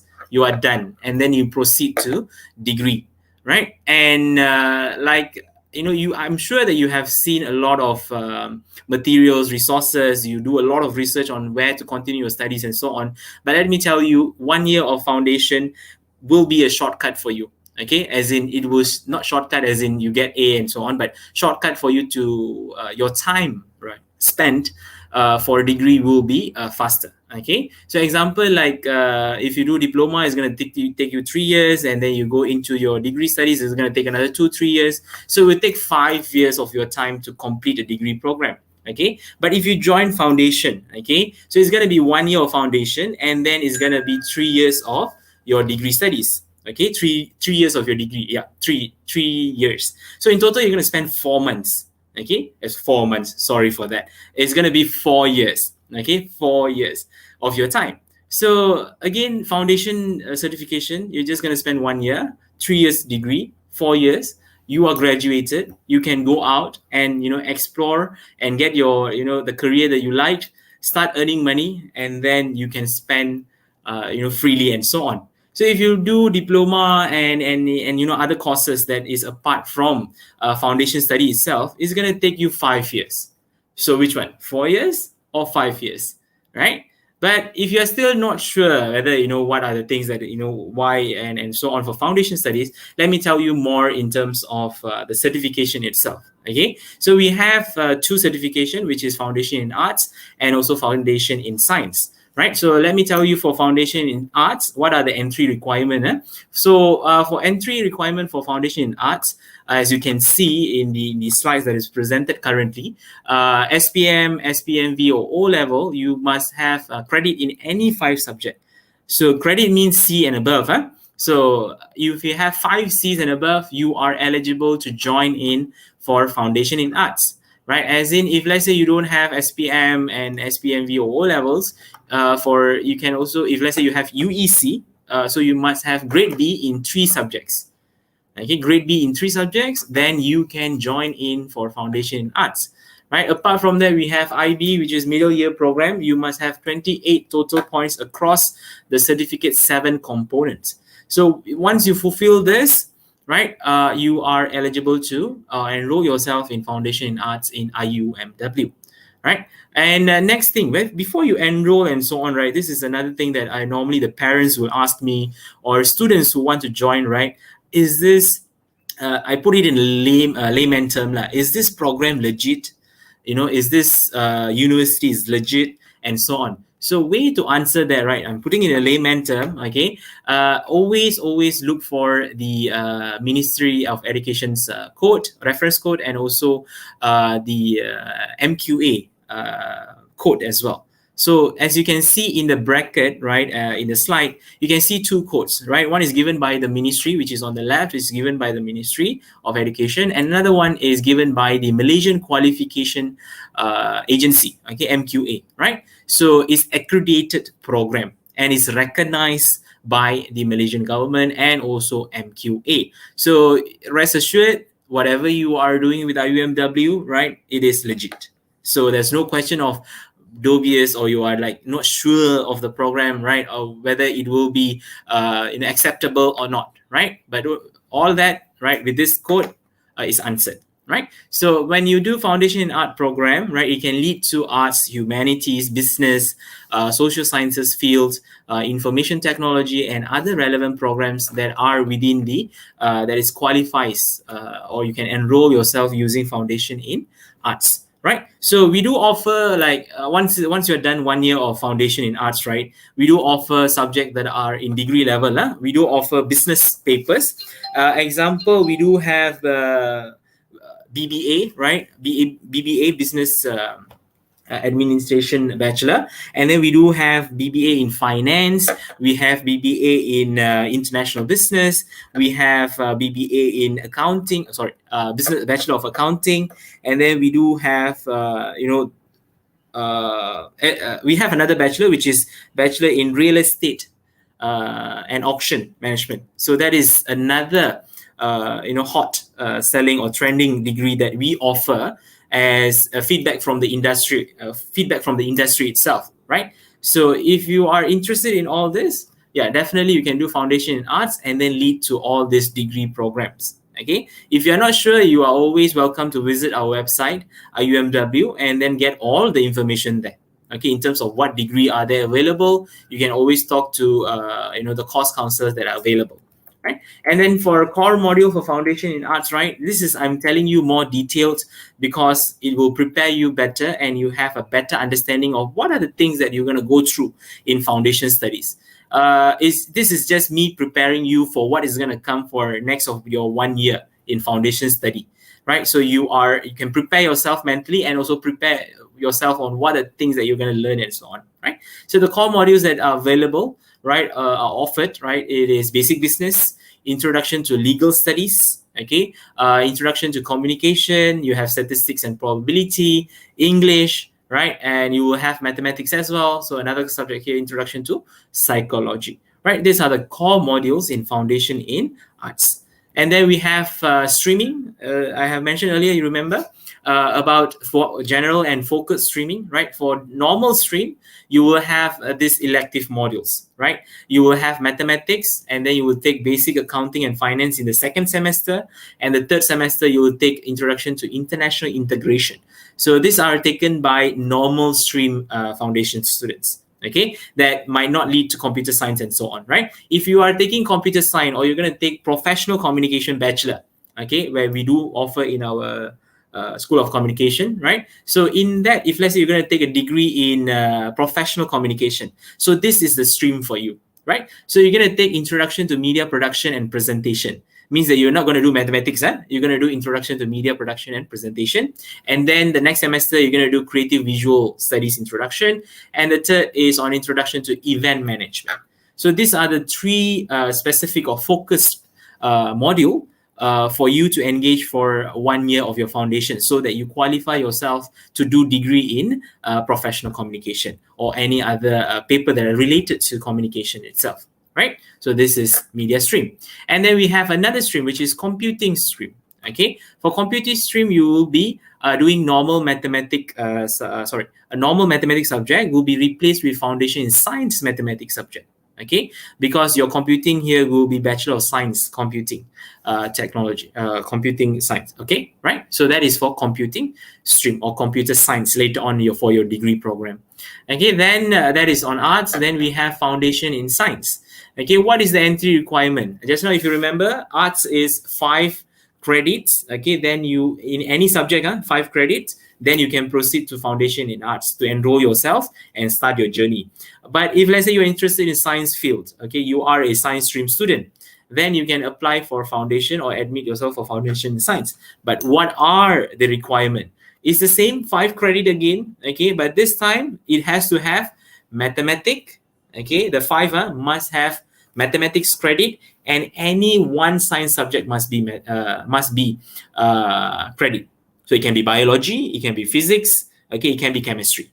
So in that 5 credit, 1 must be mathematics, and another 1 subject must be in science subjects, any science subjects. Okay, so meaning that's supposed to say again, biology, physics, or chemistry, right? And the other, it will be very similar to foundation in arts qualification admission requirement, right? So for SPM, SPMV, and O level, you must have 5 credit, including mathematics or any science subject. So let me make clear of that, yeah. And then for MQA again, this is the part where I've talked about. You have to be very when you're doing your research, make sure that everything is legit. Again, layman term, legit, make sure that is correct, there's no devious, okay, and you don't fall victim for some places that are not yet qualified and so on. Okay, so this is just me advising you as a I see those students who come as a brother and sister to me, so I always tell them that do your research first, and then you can check the legitimacy and all that. Okay, so make sure you do all the research, right? So I can just assist you in telling you on what to do and so on. So the other part is you who are going to make the decision and make the entire journey of education. Okay, so I'll be there to assist you in terms of teaching, guiding you and so on. But the one that is going to be successful, who's going to go into a career and so on, is you, right? So you're going to benefit from it like 80% of it, right? So for my part, is going to impart the knowledge for you, right? Okay, so the core modules for foundation in science, right? None other than chemistry, physics, mathematics, ICT, and stats and probability, right? So these are the things that you are going to do in foundation in science, okay, for the next 3 months, 1 year, 12 months of your study period with IUMW's foundation in science, okay? So once in a while, you will see pictures, right, in the slide. Those are actual students in campus doing science fair, things that are related to foundation in science. And also, but don't think that it's only students from foundation in science do. Foundation in arts, they do have other initiatives, other programs that they do, okay, activities in campus, right? And then for science stream, we have the normal stream, which is science stream. You have to take biology 1 in first semester, biology 2 in second semester, biology 3 in third semester, okay? So that is science stream, right? And then if let's say you're going to go into computing stream, right?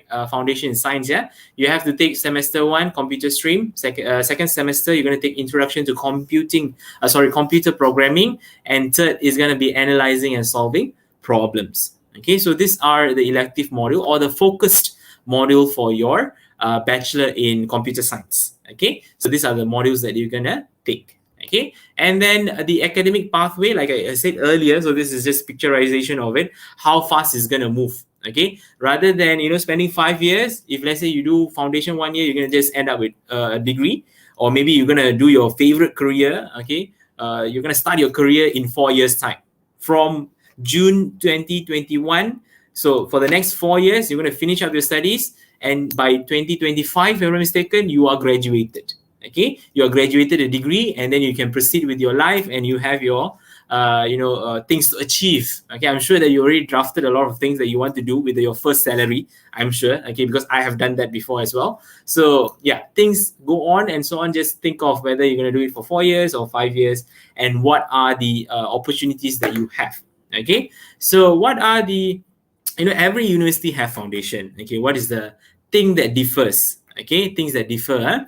Like I said earlier, when you see the pictures, you have a lot of activities done by students themselves. Okay, be it in foundation in science or foundation in arts, we always expose them to real world situation. We bring them for industrial visits. Okay, we bring them to agencies that are very related to their field of study. Okay, and also we have global learning environment where we have visits to other universities in overseas. Okay, it's not limited only to Asian country. We do bring them to one of our main universities, University of Wales, right? So we do bring students to there to expose them to the environment that is very much different in our home country here, right? So there are various universities that we do this collaboration with as well. Okay, so again, exposed to real world situation, you are given the situation and you have to go through it for 1 year. Okay, now is pandemic, so everything is online. So we do have webinars, we do have a workshop that are done with abroad universities and so on. So pandemic doesn't stop that exposing real world part. We still continue with it. Okay, but it's done online, right? So you sit at your own comfort of your home, but you are traveling here and there. Right, so that is one of the things that we do for our foundation students, okay, in center. And then lecturers are approachable. Okay, sometimes you can be timid if your lecturers are a bit not friendly, or maybe some of you have the opinion saying that, oh, the lecturer is a bit old, in terms of age, so I don't feel like telling him or her about things that I'm going through. Okay, but don't worry. All of us in center, right, are very approachable, very friendly. Okay, we can help you out and so on. Okay, don't worry about being very strict and all that, right? So, and then next, another value that is very unique, okay, to foundation if you do foundation in IUMW, you have the access to University Malaya's campus facilities, such as the libraries, the laboratories, and sports facilities. Okay, so meaning that if you are doing with IUMW, you can have access to the facilities in University Malaya. So just think about it. Okay, so just think about it. Apart from prepared facilities in IUMW, you have an extra facilities or campus facilities that you can share or you can use it in University Malaya. So we do have those kind of special, unique value when if you added value. Okay, if you're doing your foundation certification with us in IUMW. Okay, and then for foundation students, right? We do offer degree programs and so on. Okay, but in this 12 months, okay, 1 year of your time, I'm sure that some of you might change your interests. Maybe that course is not offered in IUMW. Okay, but don't worry. Okay, you have done your certification in IUMW for foundation. Okay, don't worry that it's not recognized. It's actually recognized. You can apply for UPU, and then you can also apply for University Malaya's open channel program, which is we call the Saluran Satu.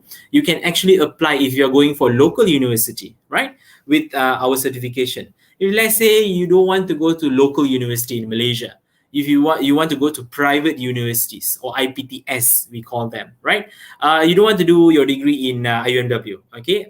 We don't say, we don't force you to do it here, but we always, make sure that our program is recognized by other universities as well, right? And we have students who have enrolled to other universities where they do their degree or bachelor program there. Right, so they did IUMW foundation here, and then they had a change of mind. Okay, they want to go to another university to do their degree. You are all welcomed, right?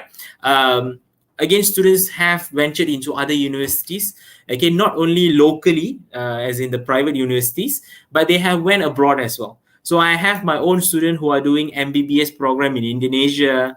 I have students that are doing their degree in Istanbul. Okay, and they are students who are doing their degree in Australia. Okay, so they are going out. So all of them are accepted into that particular university overseas and also local IPTS using IUMW Foundation certification. So again, don't worry about whether this is recognized or not. I can guarantee you it is recognized, and it is always accepted by other universities in Malaysia and also abroad. I have given you a few examples, but if you want to know more which particular university they have went into, always come and ask us. We can let you know which universities, right? And next is, let's say, like I said earlier, where in this 12 months you have sudden change, right? You say, I'm not going to do in this university. Don't worry. If you don't want to be hassle, going for another university, search for bachelor's studies, degree studies, and so on, you can always, right? IUMW is always there for you, which is your initial plan to join us in degree program, right? So it's a smooth transaction from foundation into IUMW's degree program, right? So don't worry that it will be a very sticky or messy situation where it's a bit troublesome for you to, transfer this, to do registration and so on. So once you are registered in IUMW, everything will be very smooth for you for the next 4 years. Okay, so if I'm going to teach you, meaning that in 4 years I'm going to see you graduating, and it's going to be very smooth. You don't feel any hiccups in between the program or the 4 years of your studies if you're going to do with IUMW, right? Or you're going to proceed with IUMW in degree program. Okay, so if you have a change of mind within 12 months, you don't want to continue with IUMW, no worries. All right, because our certification is really, really recognized and accepted by other universities, right? And there's always this idea of whether scholarship are offered or not, right? So yeah, we do offer scholarship, right, for foundation. Okay, and also foundation leading to degree. We do have all this scholarship available for you. Example, for foundation, if you want to do foundation only, right, in IUMW, then we have event registration waiver. We have A's reward, meaning that how many A's you get, that much you get rewarded. And then we have IUMW students family waiver, right? This is for foundation only. If let's say you register foundation leading to degree, then you have IUMW foundation scholarship, A rewards. These are some of the options.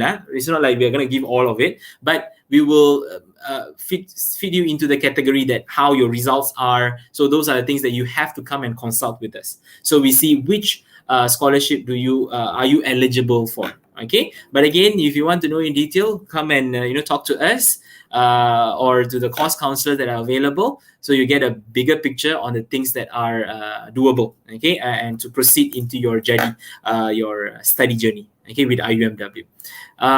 If you still remember that I talked about the facilities, right? So if your foundation in science, right, you're gonna do your lab works in Pusat Asasi Science University Malaya. Okay, and also the Department of Chemistry, which is Faculty of Science from University of Malaya. So you're going to utilize the facilities for your laboratory works in University of Malaya. Think about it. Okay, you can actually learn in University of Malaya because for that particular classes, they will be experts. The facilitators, okay, those who are going to teach you together with our lecturers, right? They will team up and collab and then teach you all the needed learning processes in University Malaya itself. The experts are you from University Malaya, so you have a crossover from IUMW and also UM. So you get both of them, and then you have a better learning process as well. The exposure is much more better. Right, and these are some of the pictures for their biology laboratory. So this is what you're gonna meet or you're gonna see. Okay, once pandemic is over, okay, once we are allowed to resume back physical class, this is where you're gonna hang out. And the skeleton, I'm not sure where you're gonna hang out or not, but it's gonna be at the corner, right? So if let's say you enroll, if you meet the skeleton, say hi for me. Okay, right. Then we have chemistry laboratory. This is used by again the Department of Chemistry from faculty.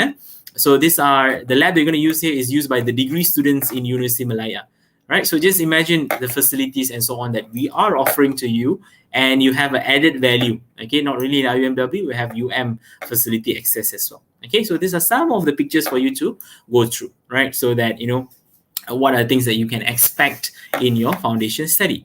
Right, so these are some of the students who have done foundation with us, okay, foundation in science. So these are some of them, right, actually doing inside the laboratory, okay. So that will be all of my presentation for today.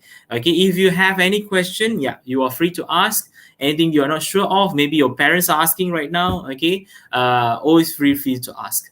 Okay, right, so that's it for me. Right, Nina, I think I will pass it to you. Yes. All right. I'll just remove your screen. All right. Now it's just back to us, Tano. Right now that we're nearing the end of the session, let's take a look at the questions that we have. Mr. Tan, you gotta look at the comment section. You have to scroll a little bit. Okay. All the way down. Yeah. Can you see it? Okay, so I already scrolled all the way down. So I have a question from Ms. Sarah Tan, if I'm not mistaken. Am I correctly seeing it? Yes. Yes. Okay, so I'll be answering from Sarah Tan then, Miss Sarah Tan. So I want to pursue my degree overseas. So is IUMW Foundation eligible for overseas universities? Yeah, from our previous experiences, I'm telling you this. Students who have applied for overseas, they do their research first to see whether IUMW Foundation sits or it fits into the requirement of the bachelor degree that you want to do in overseas. Okay, so once you do that research and then they accept it, you actually can do it overseas, right? But I cannot guarantee you 100%. We're using IUMW Foundation. You can go into any universities in overseas. Don't quote me for that. But before you join overseas universities, you make sure you go through their degree requirement first.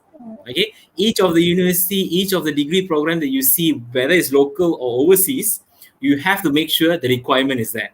If the requirement is there, it's not there, no matter how qualified is your certification, they're not going to take you in because it does not fit into their requirement. You can pursue and so on, right? But make sure the requirement is there and then you can pursue, right? Like I said earlier, I have a lot of students of mine have joined overseas universities. Like in Indonesia, currently one of my students, I'm like so proud, right? I have taught her for foundation in science, and currently she's doing her MBBS in Indonesia. So that is one example that I can tell you. So she did her work first, meaning the requirements, see whether it fits or not, whether the fee is okay or not, whether the accommodation is all nice or not, the food is okay or not. So did all that, then she enrolled herself there. So she qualified to go overseas. Yep. All right. So I guess in essence, do your research first before quoting Mr. Tan. And when you want to pursue your studies abroad. All right. Okay. Yes. Let's see the next question. We have I think we have a couple more.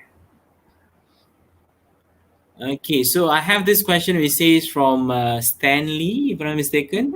Yes. Mr. or Miss Stanley, I'm not sure. Right, I came from the science stream, but I think I want to go for arts in university. Can I still go for foundation in arts? Please, Stanley, come to us. You can do that, right? So from science stream, you can come to arts and do foundation in arts with us. Okay, as long as you look at the minimum requirement for foundation in arts is 5 credit. Again, the minimum requirement, you have it. Please come, Stanley. Right, come and meet me, or all the course counselors that are available, or just give a call. Right, we will talk to you on the how we proceed and so on. Okay, so the question here: science can go to arts or not? Yes, you can do, but not the same way that goes to arts cannot enter science, unfortunately. Okay, I was just about to ask that question. Why is it vice versa? Can it work? That the only privilege that science stream has is this: they can The jump from one boat to flexibility. another. But for Yes. foundation, like example, like art stream students, they can't jump into science. That is a bit difficult. Right. Unless you go and do SPM in science and then come back to us, yeah, we welcome Right. you. Because Yep. some of the criteria are like biology and things like that, right? For foundation in science, am I correct? Yes. You must have at least 1 credit in mathematics, the 5, right? 1 in mathematics and 1 in any science subject. So you must have Okay. at least biology or chemistry or physics. So this is a must. Okay. All right. Okay. We have another question here. Okay, so I think is, do I have to do maths? That's the question, right? From Remy. Yeah. Okay, Yes. do I have to do maths in the arts foundation? I saw the module include maths and accounting, but no, I'm not very good at them. Okay, so for this particular question here, you have some basic requirement that you have to do, right? But if you want to know in detail, okay, some of the modules here is related to your degree program. Okay, related to your degree program. So if let's say your degree program requires you to do maths for 3 semesters, yeah, you have to do it. You have no other choice. Okay. But again, if you want to know more detail, do approach us and we will tell you N plus.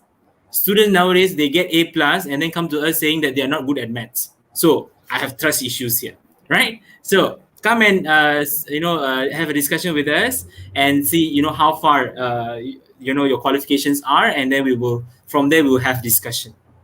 All right. Okay. I have a question on my end. As I was watching your slides, and then I understand that you have foundation in arts, and then you have these different streams, right, for students who want to enter different specialties. What about students who are clueless? I think I have a bunch of STM leavers who are clueless with what they want to do for their degree. They haven't found their interest yet. Would you suggest the best foundation for them is a general one instead of taking the specific streams like computer and such? Okay, so now, thank you very much for the question, Nina. This is a question that people don't ask. Okay, example, you're clueless. Okay, you can take the general stream. Okay, but after that, right, say you have a change of mind, saying that you already fixed that this is the degree that I want to do. You already found your interest within the first semester itself, right? So for foundation study, this is things that we normally don't let students, or they don't ask, so we don't tell. Okay. Yeah. So like foundations program, right? Minimum is 1 year. So you have to finish your study. This is 1 year. You will finish it. And maximum is 2 years. Okay. So 2 years means you have in total of 6 semesters. Right? So for the first year, if you have finished all your studies, you can go off. In between, if let's say you want to change streams, you have another 1 more year, which is extra for you to do the program that you're interested in, so that it leads to your degree. Okay, and plus another one, sometimes it's not a smooth sail. Okay, it's not like you jump in the boat, enter in January, you will graduate in December. So there are some difficulties, and the program is not, the modules are not like SPM or A level, right? It's a level higher, 1 level higher. So it's not guaranteed that you will pass all the 12 months and you go off. Okay, Right. so there are sometimes you might fail the module and then you have to do it again. So that means that you have to extend a little bit of your time to redo the module. But don't worry, it's not like it's a very strict that you have to redo the module again 1 semester. We do have policies and so on to address it. The quality, the standard is there to make sure that we don't waste your time, and also at the same time, we are not wasting our time. Make sure that you are nicely done, and then can be go into your degree program as soon as possible, right? Yeah. All right. Okay, I think that answers my question perfectly. I'm not sure if we have any other questions left. I don't think we have. But yeah, I think we've reached the end of our session. Mr. Tan, thank you so much for your insights, and I feel like you really explained in detail what IUMW offers. And I think the fact that you highlighted the shared institutions with UM was like, it was really good. Yeah. Just to wrap things up quickly, do you have any parting words of advice for students who are, SPM leavers who are anxious about this next big step about their education needs? Any words of advice? Okay, so because I've been through SPM, once I get the result, I know how the feeling is, But what I do is that, or I ask you to do is that, chill, sit down, think about things slowly. Nobody is holding a knife on you and asking you to go and can you go and do your degree? Nobody's doing it. You are doing, you are holding the knife and you are threatening yourself, right? Yeah. So it's just that sit down, slowly think about it. Rather than scrolling through your Instagram, doing TikTok for now, put a rest for it. Like example, for the next 1 month, 1 week, scroll all the universities, scroll at the subject that you're interested in. Right? Example, you are interested in mathematics. There's QS, there's real estate, there's accounting. Right? So go through one by one. Slowly, you scroll it while you're lying down on your sofa, on your bed. That is up to you. Okay. But what my advice is that relax. I know that you're anxious. So just relax, sit down, take things one by one. You have professionals in your family. Ask them their opinion. Okay, or maybe do a little bit more of research. Slowly do it. Nobody is rushing you. So just sit down, chill. Have anything beverage or whatever, and slowly think about it. So that will be my advice. Just relax. You are gonna do your study. You're gonna do your degree. It's just that relax. You confirm you're gonna do it, right? You're not gonna run away from it. You are gonna study, but it's just that the matter of time. That's it. All right. Thank you so much, Mr. Tan. That was very inspiring, and also I feel like heartwarming. I feel like someone would have told me this after finishing the SPM. So like I really feel like I had like a knife up to my neck to like go do your degree kind of thing. So it's very inspiring. And I hope students take that and resonate with that, because you can take your time. It's not the end of the world. Thank you again, Mr. Tan, for being such a sport. Hope I get to see you again for our next webinar session. Okay, definitely. Thank you very much for your great work as well. That was an awesome session, and thank you for the opportunity for letting me to speak as well, not cutting me off. All right. Thank you very much, Nina. Okay, bye-bye. All right, that's it. That's all we have. Thank you to our audience for joining our webinar session with Mr. Tan Jin Heng of IUMW. Up next, we'll have Mr. Safwan and Mr. Azhar from UNIRAZAK. We share with us on what to consider after SPM. Now, don't forget to check out IUMW while you're at the virtual fair, just like what Mr. Tan just mentioned. If you're not sure, don't worry. You can just visit our fair. We have all the programs available under IUMW virtual booth. You can check on the programs, check on the scholarships. If you have any questions, you can just click chat on the chat box, and the representative will answer all your questions on the dot. Now, in the meantime, let's take a look and see at what IUMW has prepared for you.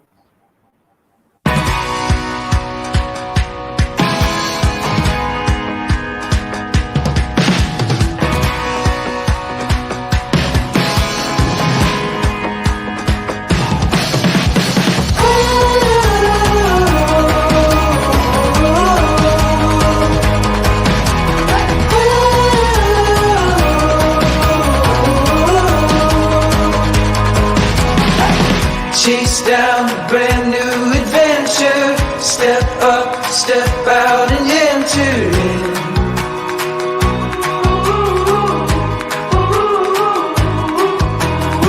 There's no time for stalling.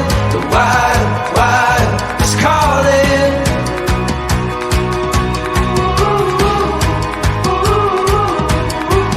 When you risk it all, you learn to feel alive.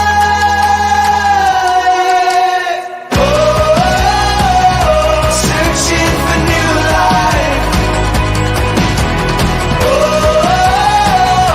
Reaching for new heights.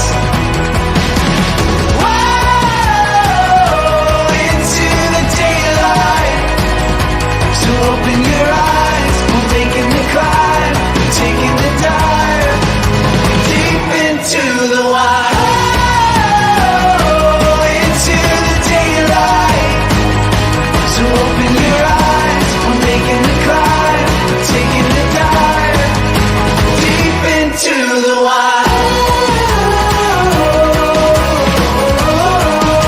Deep into the wild. Deep into the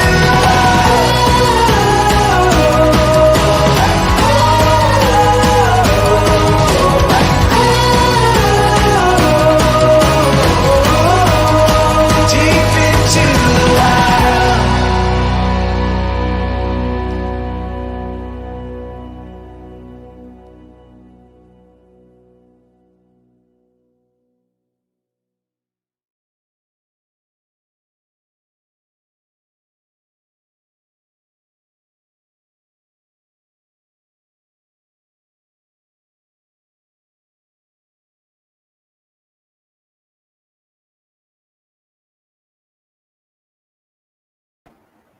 Alright, if you've just joined us, welcome to our webinar series that's part of the EduAdvisor's Virtual Education Fair, with an exciting lineup of speakers who will be weighing in on a variety of topics such as real estate career and pathway, becoming a social media influencer, is quantity surveying worth studying, starting a pre-U journey with foundation, making the right choices after SPM, and what to consider, as well as study MBBS at MUCM. My name is Nina. I'm your host for today. We have our next speaker. We have Mr. Muhammad Safwan, Lecturer and Program Director, Foundation in Arts, as well as Mr. Azhar Muhammad, Director, Marketing and Sales, Center for Continuing Education from UNIRAZAK, will be sharing with us about what to consider when making the right choices after SPM. Now I'll just pull in our speakers for today. Hello. Hi, Safwan. Hi, Mr. Azhar. Nice to have you here with us. Hello, hi. Okay. Hi. All right. Okay, I can hear you very clearly. And Azhar, Hello. can you say something? All right, great. Yes. Mic check. Okay, great. So before we begin, just quick background about the esteemed speaker today. Let's just start with Mr. Safwan. The former auditor and finance executive. Now he is a lecturer teaching accounting, finance, audit, marketing, and business management for foundation and degree level at University Tun Abdul Razak. An excellent team player. Either as a team member or a team leader, he managed to graduate with first-class honors while actively participating in various co-curricular activities. Proven to work creatively in various art activities while holding posts such as President for Poetry Club, passed all the CPA Australian paper and was a finalist for Private Education Excellence Award 2018, while occasionally act as MC, which is Master of Ceremonies, for social and professional functions. Currently, he is also the Program Director, Foundation of Arts and Social Sciences. Moving on to Mr. Azhar. Mr. Wow, Azhar that's is long. yeah, exactly. Tongue twister. Right. Moving on to Mr. Azhar. Mr. Azhar is the Director for Marketing and Sales for Center for Continuing Education. Currently in UNIRAZAK, he is the person who is in charge of the student sponsorship and scholarship. 16 years of experience in higher education management, recruitment and marketing, business development and external engagement with a wide range of contacts in the Southeast Asia region. Profound experience in managing school bridging programs. His exceptional contacts with recruitment agents, government agencies, and private sectors. All right, so we have a couple of experts here with us from UNIRAZAK. Pleasure to have you on board with us. All right, speakers, if you can start preparing your slides first, I'll just give a quick note to the audience watching. If you have any questions from Mr. Safwan and Mr. Azhar, do leave a comment and we'll get them answered at the end of the session. Also, don't forget to check out UNIRAZAK's virtual booth while you're at the fair. All right, so the slides ready, speakers? Yes. I think Safwan will go first, yeah? Okay, I'll all go right. first. Yeah, you just I'll share your start the slides. session. I'll start the session without any slides yet, but in the middle of the presentation, whenever I need the slides, I'll share it with you guys. Can I? All right, perfect. All right, if that's the case, Okay. Mr. Safwan, you may take the stage. All right. Okay. Thank you so much, Nina, Mr. Azhar. Okay, everyone. Assalamualaikum warahmatullahi wabarakatuh, and a very good day to each and one of you. My name is Muhammad Safwan Zulkifli, and currently lecturer as well as the program director here at UNIRAZAK. So basically, first thing first, congratulations to all of you. Most of you guys, I believe, have completed your SPM and received your results already. So yeah, the next step will definitely be the university life, all right, the theory level education. And believe me, it will be very, very interesting. Yes, the journey will be somehow, yeah, it will be more challenging, difficult, whatnot. But believe me, the journey is actually more enjoyable, I guess, compared to your high school. So yeah, and I wish you all the best for future undertakings. Well, at UNIRAZAK, we have foundation in arts and social science, as what Miss Nina has mentioned to you earlier. So first thing first, I just want to share with you guys what are the next steps that you should be taking right after you complete your SPM.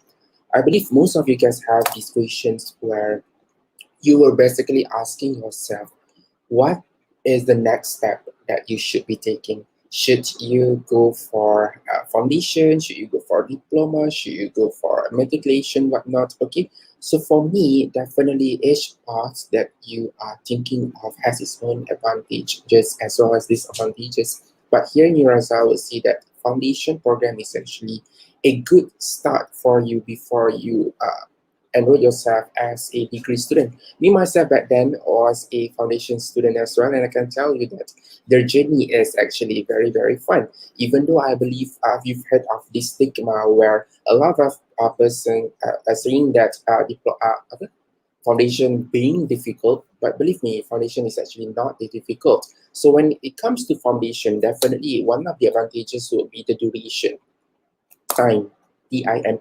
Because for foundation, you need to spend only 1 hour. 1 year for the program. Okay, 1 year. So it won't be that long unless definitely when you fill certain papers where you have to extend the semesters. But yeah, if everything is smooth, definitely you can complete your foundation in 1 year. Okay, it is a 1 year program compared to diploma. For instance, you have to go for diploma program for 3 years. Okay, and then the next advantage of having foundation program is that it is actually general. All right. It means when you go for foundation, right after your foundation, you can go for more degree programs compared to diploma, for instance. Because when you are being enrolled as a diploma student, let's say diploma in accounting, then if you want to pursue your study later in degree, you have to go for accounting related fields. You cannot change to a degree in psychology, for instance. But if you have a foundation in arts, for instance, which is very, very general, all right? So right after that, you can enroll yourself into various degree programs, either accounting, psychology, all right, economy, whatnot.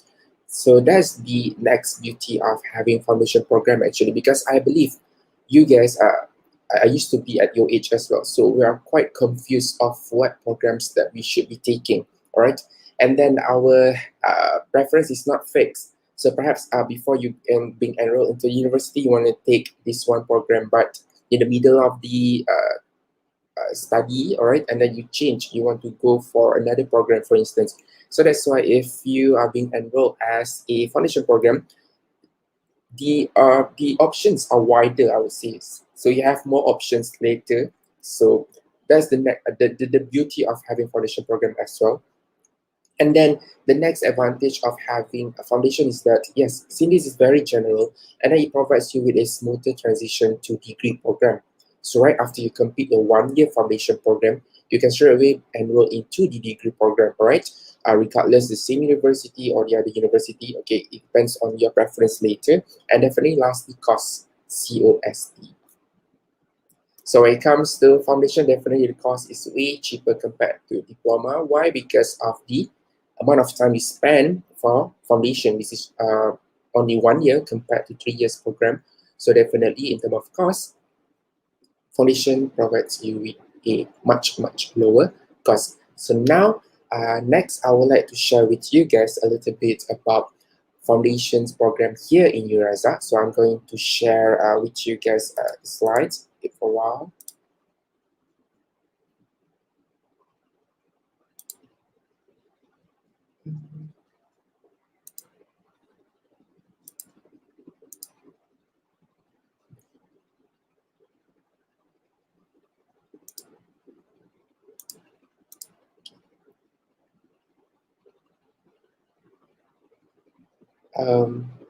Sorry, wait for a while. Okay. Hello, Everything Nina. okay? Yeah, is everything okay? If I want to share the screen, oh, okay, window. Go for window. Okay, there you go. Yeah, All right, okay. all There you right. go. Okay. currently I am sharing with you the slides, and I believe you can see the slides here. Welcome to CFS UNIRAZAK. Yep, okay, this is the program that we are having in UNIRAZAK, Center for Foundation Studies. We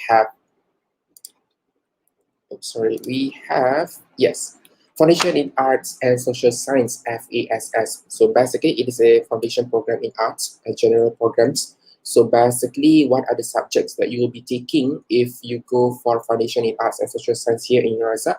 Here are the curriculum, the subjects that you will be taking. It is a one-year program, as I mentioned to you earlier, if you guys remember. When it comes to foundation, yes, it is very short, it's one-year program only. So in UNIRAZAK, we have 3 semesters per year. All right, for 1 year, there will be 3 semesters, 4 months, 4 months, 4 months. Okay, and for foundation in arts and social science here, here are the subjects that you will be taking for each semester. For instance, semester 1, you have English 1, Introduction to Management, basic mathematics, basic ICT, as well as personal development.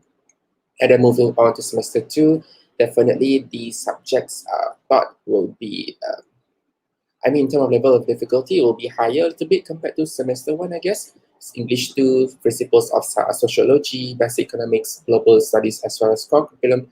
And semester 3, definitely you have the writing and research skills, introduction to law, principles of psychology, and basic financial accounting. And if you can see here, the subjects being offered, they are well diversified. Because as I mentioned to you earlier, foundation, it provides you with more options when you go for degree program later. So that's why in terms of subjects being offered at foundation level, they are well diversified. Okay, so we have maths here, we have accounting, we have economy, we have global studies, we have psychology, we have law, for instance. So it provides you with a lot more opportunities later when you go for a degree. Okay, so you have more options. And I believe students, they are, some of you guys might be having difficulty a little bit with numbers, for instance, mathematics, accounting, so whatnot, but worry not, because here at UNIRAZAK, since we are our business model is city campus, meaning to say that it's not that big, and then it is very, very specialized, meaning to see that we take a very good care of our students. In fact, the number of students per class is not that big. So the lecturers, the teachers, they focus more on the students. So that's why even though we're going for online model, for instance, nowadays due to COVID-19, but still we put a lot of emphasis on the students' well-being. So if the students have problems, whatnot, we are always here to help. So for me, myself, I am teaching some of the subjects. In fact, I am teaching accounting, ICT. I used to teach math, management, economy. Okay, so I can tell that when it comes to teaching the students, even though you might perceive it as being difficult, it is our responsibility here at UNIRAZAK to make it easy. The transition, the journey is easy for you guys, the students. So worry not, because even the mathematics, the syllabus is not that difficult. Even the accounting, even the name itself here, basic financial accounting. So it is actually at a very fundamental, at a very basic level. So it is not actually difficult. It's quite easy. All right. So here are the subjects, and worry not. Don't be afraid of numbers actually. Okay, because numbers is actually, for me, it's all about logic. So if you can see the story behind it, then it will be easy. And in fact, it is easy. All right. Okay. And then when it comes to the academic calendar, normally for the foundation programs here in UNIRAZAK, we have 12 weeks of classes. Yes, this is the normal setting, unless you have special semesters. All right. So in the normal setting, yes, we have 12 weeks of classes, where we have 6 weeks of classes, and then we have 1 week for your mid-semester break. Okay, for you to lay back, to rest, to relax, and then continue back with another 6 weeks of classes before you go for your final exam, and then you have your semester holiday 3 weeks. So even though your semester holidays whatnot looks quite short, or only 3 weeks whatnot, but it is due to the fact that in UNIRAZAK we have 3 semesters in 1 year instead of 2 semesters per year, like most of the universities out there. So our programs, not only for foundation but for degree as well, 3 semesters per year, meaning to say that it will be faster for you in order for you to complete your studies. So instead of spending 4 years for a degree, for instance, you can spend only 3 years or even less than 3 years, okay, depending on your performance as well. So that's why less holidays, it's okay, because you spend more times now, so you complete your studies earlier, okay? And then when it comes to the assessments for foundation programs here in UNIRAZAK, for traditional or normal setting, we have 50% for your continuous assessment marks, and then the other 50% for your final exams. So 50% for your coursework, it includes your tests, all right, midterm tests, quizzes, all right, assignments, combination of individual assignments, group assignments, group works, okay, presentations, and definitely your midterm exams, whatnot, okay, and a final exam, 50%. But if you notice earlier, students or the audience, okay, here we have these two subjects, personal development as well as core curriculum. These two subjects with 2 credits, they don't have, these two subjects comes with no final exam.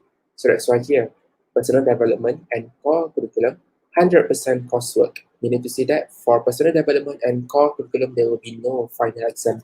Straight away, 100% continuous assessment marks. Okay, your group assignments, individual assignments, whatnot. And then, but during MCO, during special setting with COVID-19, so we have 80% continuous assessment and final exam, 20% only. So basically, it is actually way easier for the students to pass the paper. Why? Because carry mark now, instead of 50%, it goes up to 80%. So if you really complete the assignments, if you really perform with the individual group assignments, whatnot, then you can accumulate a very huge amount of carry mark. So imagine if you achieve 60 or even 60 out of 80, you already passed the paper. So yeah, so that's why during MCO, we understand the difficulty being faced by the students. Okay, you might not be having the right infrastructure or resources to survive online classes, whatnot. So we make it easier for you guys. So we have all these pre-recorded lecturers, so you can watch them at your own pace, at your own leisure time. And then in terms of the assignments, yes, we provide you with, yes, perhaps more assignments, but actually it is to help you so that you can pass the paper, so you can even excel the paper. So you can even at the end achieve better results for the paper, okay? A minus, for instance.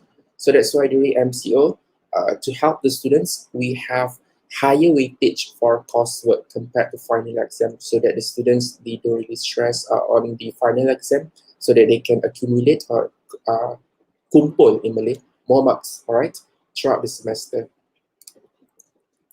And then as usual, this is the grading system is quite or less, more or less similar to the other universities, except few universities where 85 for then only you get an A, for instance.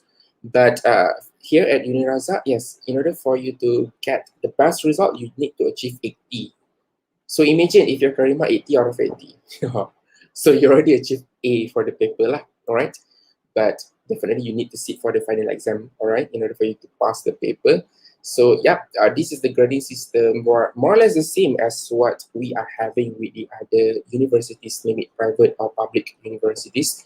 And definitely here in UNIRAZAK, in order for you to pass the paper, yes, C here, 50. So if you achieve half of the marks, then you pass the paper already, okay, which is doable. It is doable, not difficult. You just need to put in effort, okay? And then if you have problems, whatnot, consult the lecturers, the teachers. We are always here to help you. And then, yeah, from there, you can accumulate good results, okay? Get good results, God willing. And I believe most of you guys are aware of it. I believe most of you guys have already performed or go for your own research on how to survive university life, for instance. So back then, SPM, you have A, B, C, right? So basically, during high school, you will be evaluated at the end of your studies life. For instance, SPM at the end of your Form 5, when you take the SPM, all right? But at university, whatever you get the results, the moment you enter the class, you will be evaluated already. You'll be we will start evaluating the students the moment you enter the class. So the moment you enter the class, okay, you submit the assignments, whatnot, we will start give you marks. And at the mark, you will carry it until the end of your student's life. So that's why being a university student, you need to be well prepared, not only towards the end, all right, like SPM. If you want to perform, okay, you perform towards the end. No. But at university, in order for you to be the best student, for instance, okay, you need to put in effort, and then you need to be ready from the very beginning of time. Okay. So when it comes to the grading system, yes, we still have A, B, C, for instance, like what I share with you right now. But at university, every semester, when you complete the semester, you'll have this GPA, all right? GPA here. This is the result for every semester. So right after every semester, when you complete the exams, whatnot, we will present you with your GPA. And CGPA is actually cumulative. In Malay, terkumpul. Alright? So this is what I mentioned to you earlier. If you guys remember, being a university student, your grades, okay, your efforts, whatnot, you carry it till the end of time. So whatever GPA your current result is, we will combine them with the next future semesters, and then that's what we call CGPA. And then when you graduate, this is what matter most lah, I would say, your CGPA. So if you achieve 3.7, for instance, 3.8, so you can probably say that you're a first class student, for instance. Okay. And then, yes, in order for you to survive, not only foundation, but your degree, I believe, okay, in order for you to survive foundation, your every semester, your CGPA should be 2 and above. Because if you, at the end, let's say at the end of the semester, you continuously achieve below 2, meaning to say that on average, you score D, E compared to C and above, all right? So at the end, you will be dismissed from the program. So that's why I always mention to the students, don't aim for C, aim for higher, B, B plus, A minus, or A, because it is doable. It is our responsibility here in UNIRAZAK to help to guide you, okay? So definitely if you show effort, we will award your effort accordingly, okay? So try to achieve more than 2 every semester in order for you to complete the foundation program before you go for your degree. And then in UNIRAZAK, if you guys remember just now when I mentioned to you, we understand your hardship, especially during the MCO, during COVID-19 pandemic, okay? So you might not be having the right resources or infrastructure, the hardware, the software, the internet connection, whatnot. So in order for us to facilitate the students' student studies, okay, how you study, all right, your learning process. So we have UROX. In UNIRAZAK, we have UROX. UR stands for UNIRAZAK. UNIRAZAK Online Experience, UROX, UROX, UNIRAZAK Online Experience. It is actually a platform where we provide the students with all the materials, with all the resources, the lecture, the slides, the notes, reading materials, assignments, rubric, whatnot, everything is there. Okay, you just need to go online. Imagine your Facebook or Instagram account where you have everything there. So the same goes with Europe. This is actually a very good online platform for students. When you go online, okay, everything is there. So you want to watch the lecture video, you can watch it. If you want to complete assignments, you can complete it there. Okay, all the material is there. So meaning to say that, let's say you're having poor internet connection today, or in the morning, for instance, but later at the afternoon or evening, your internet connection is getting better. So you can always go at the later session, afternoon, evening, whatnot, and then go and access the learning materials and then complete the assignments, whatnot. Okay.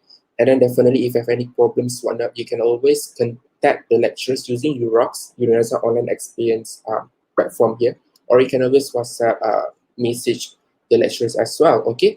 As I mentioned to you, if you guys remember, UROX a very good platform because everything is there, okay? Your learning materials, activities, whatnot. So this is example of how a UROX looks like. This is my course guide, for instance. This is my UROX account, for instance, for basic information and communication technology. So this is the home page. Welcome. Okay. So when you open your UROX, definitely when you click on the web pages, when you click on the course cards on the subjects will greet you accordingly. Welcome to the subjects. Okay. And then briefly explain to the students what the subject is all about. Here, if you can see, we have the module, syllabus, assignments, quizzes, even your grades, okay? So throughout the semester, you can always keep up with your grades. You don't have to wait for your carry marks. No. because whenever you submit assignments, the lecturers, the lecturers, the teachers, we will grade them accordingly, and then you can always be updated with your current carry marks. Okay, what is your current performance? So meaning to say that you don't have to wait till the end, okay, and then asking your lecturers, sir, madam, what is my carry mark? No, you don't have to, because even from the very beginning, you can keep track on your performance already, because whenever we grade you, the marks will be automatically updated into the UROX, into the online platform here, okay? And then the rubrics are also there, meaning to say that whenever you answer the assignment, for instance, the group assignment, sometimes when we answer the assignments, the group assignments, we are not very sure about what the lecturer is asking for, okay? It is common now when you submit your submissions for your group assignment. Sometimes you are not clear on what the lecturers are asking for actually. But here in UNIRAZAK, when we have this online platform, everything is made clear. So whenever you submit, even before you submit, the instructions are there. And then at the end, we have the rubric, okay? So you know, okay, what is needed, all right? For instance, with the UROX, what is needed, okay? Okay, wait for a while. Okay, let me share with you. Okay.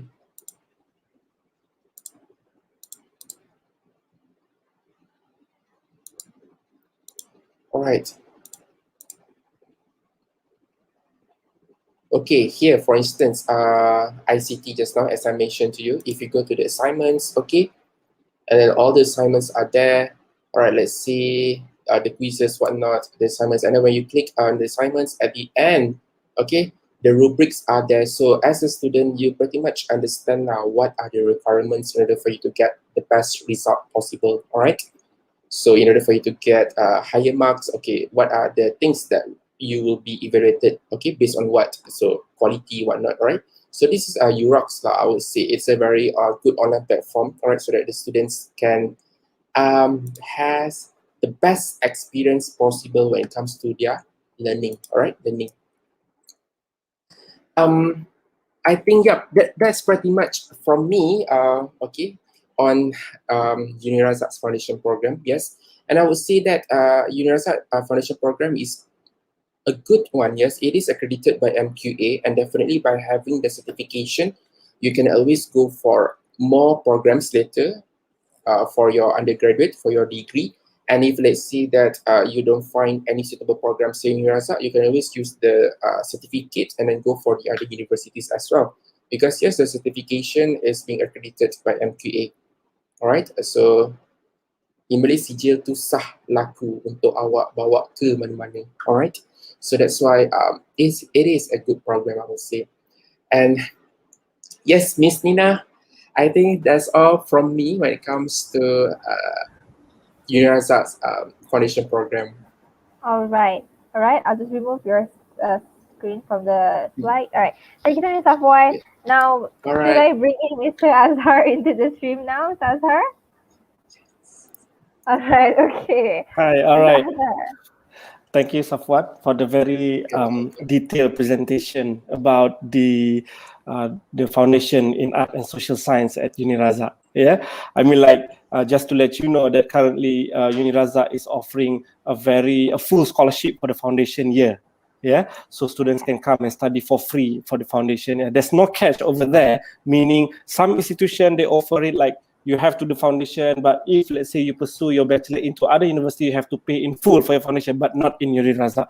We give it for free for your foundation. If you wish to go into other universities to pursue your year one or to go into the public universities, you can go, up to you. So because we try to give equal opportunities for everybody to study at UNIRAZAK, to have the opportunity to study at the foundation year. That's what we are offering at the moment.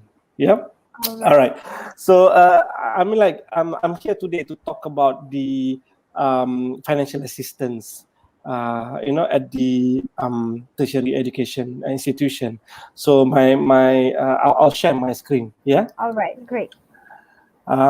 Share screen.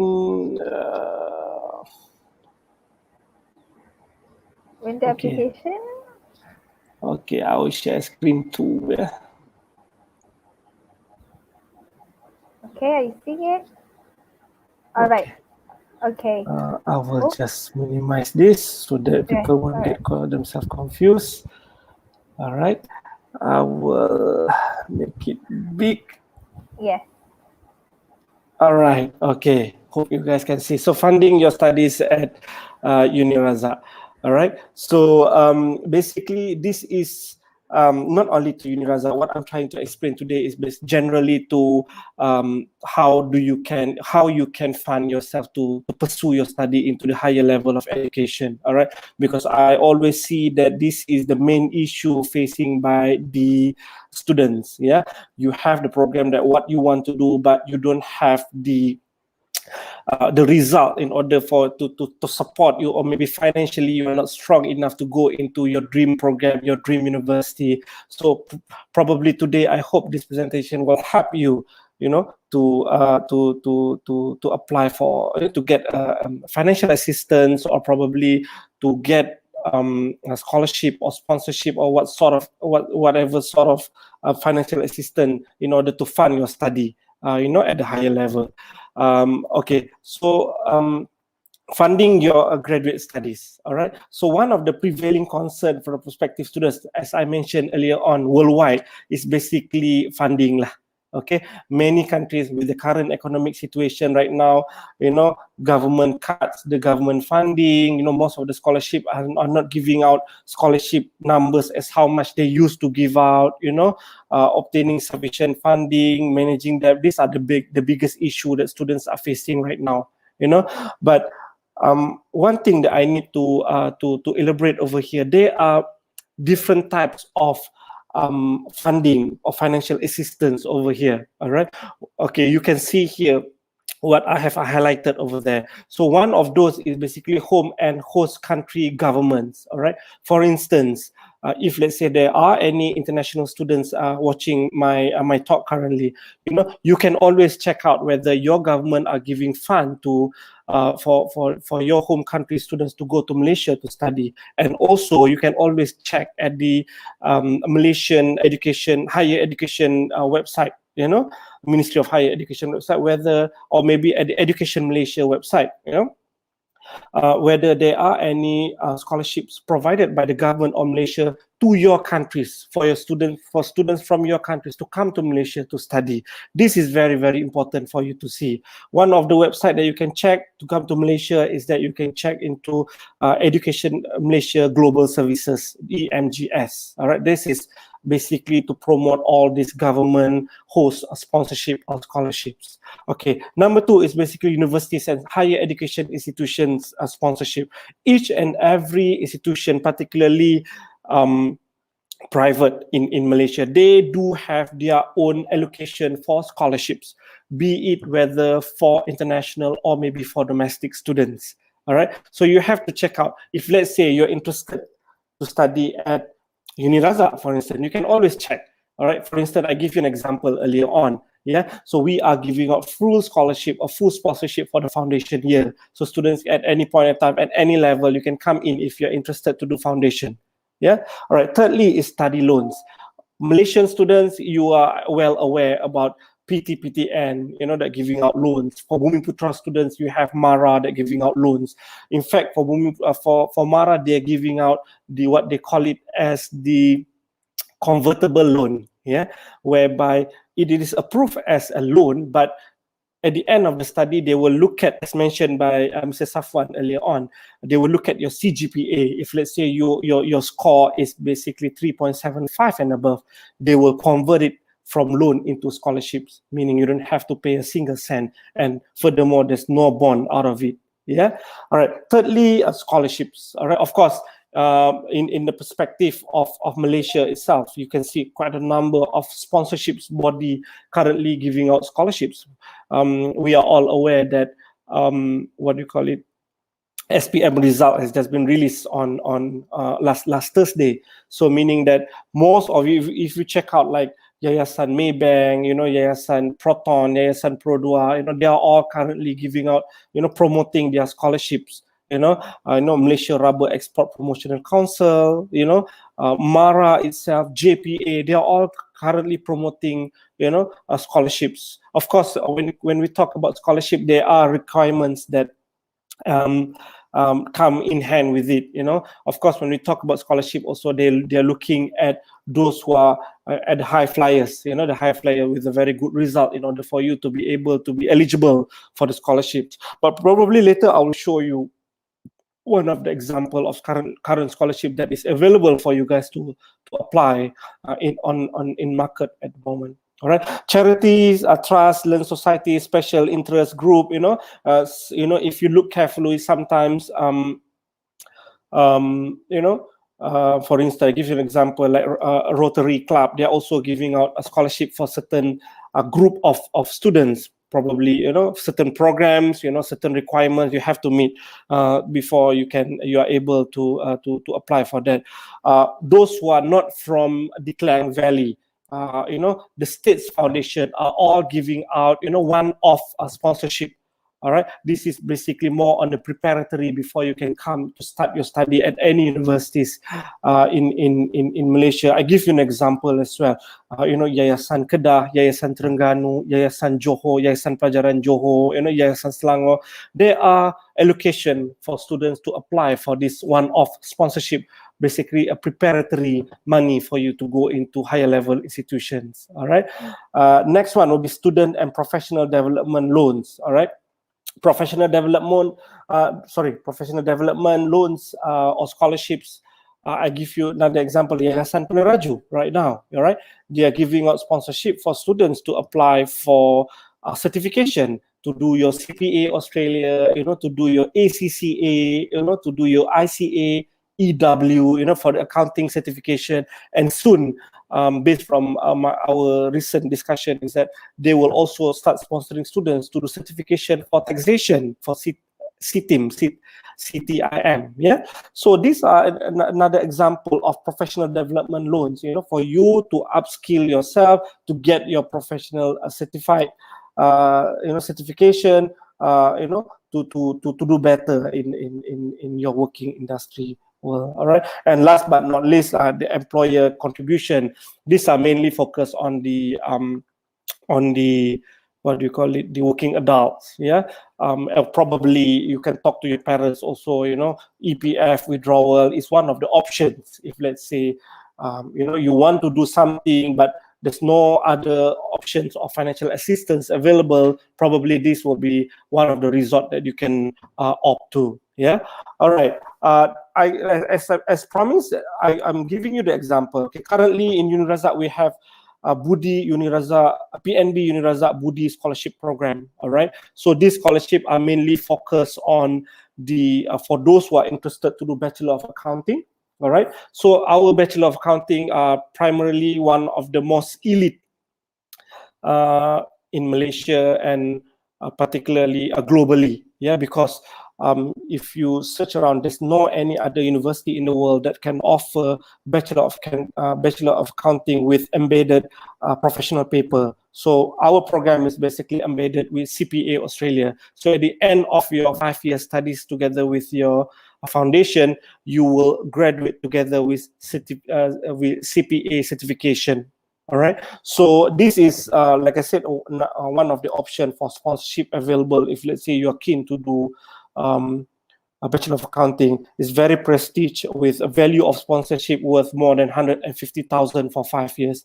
So it will cover from the foundation level up until your final certification year. All right. So yeah, you can find out further about this sponsorship at the at the UNIRAZAK website. All right, you can download this brochure. All right. Next one, for those who are interested to do Bachelor of BBA in insurance, IT program, you can actually apply for our Takaful scholarship program.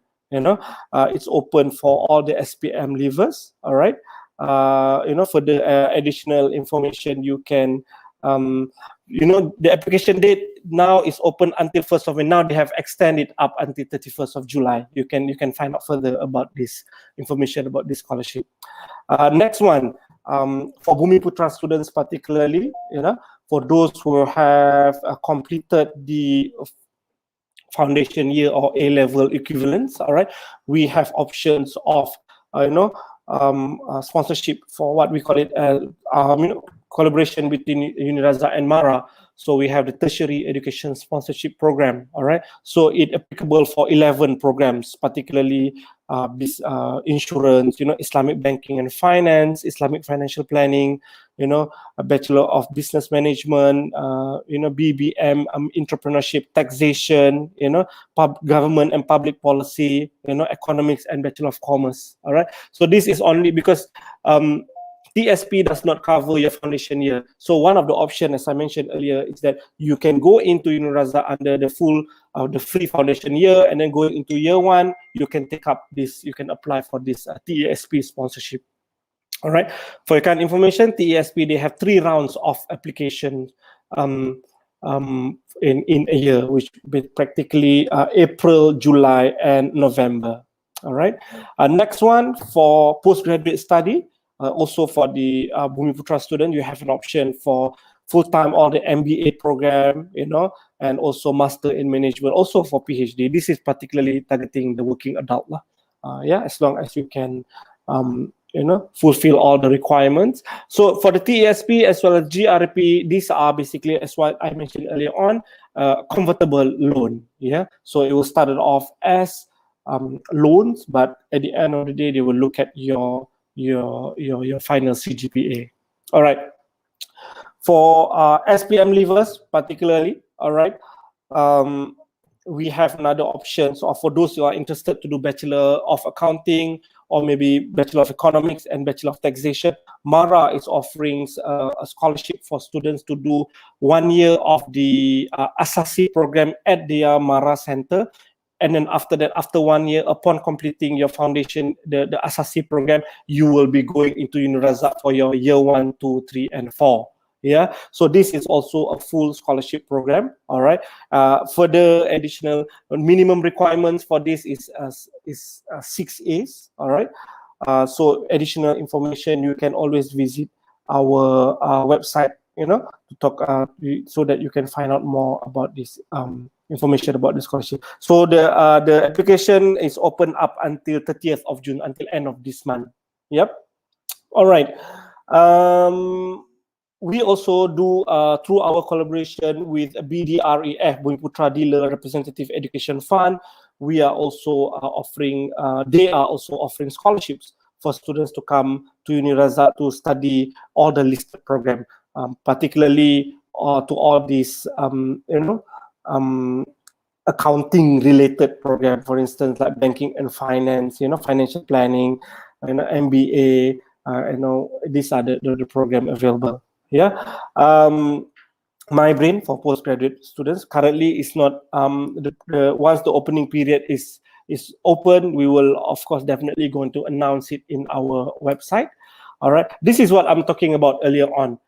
For the professional certification sponsorship. All right, for those who are interested to get themselves certified, be it for, of course, at this point of time, I'm talking about if you want to come to UNIRAZAK to do CPA certification, you can always do that. So those who are practitioners out there who are looking for, a certification in accounting, you can always refer to this sponsorship for you to come and do certification with the certified bodies, accounting certified bodies, but under the sponsorship.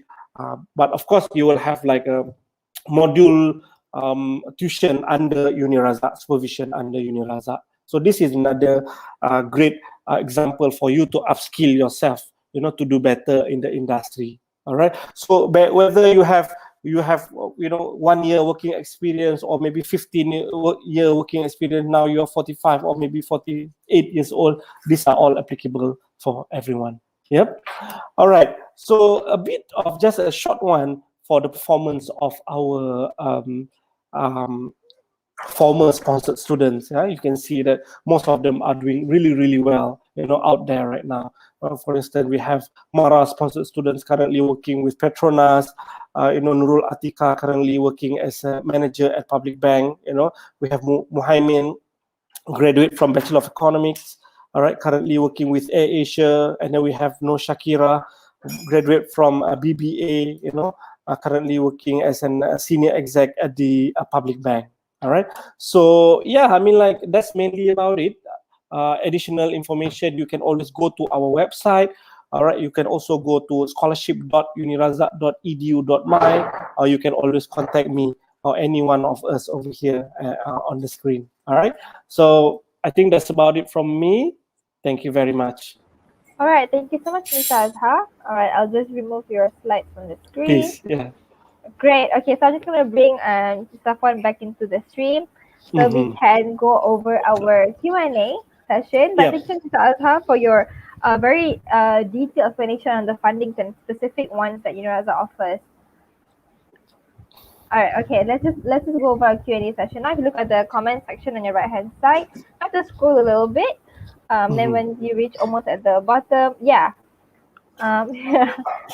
All right, You have so Krish, right? yes. I'll just bring it into the stream. All right. Okay.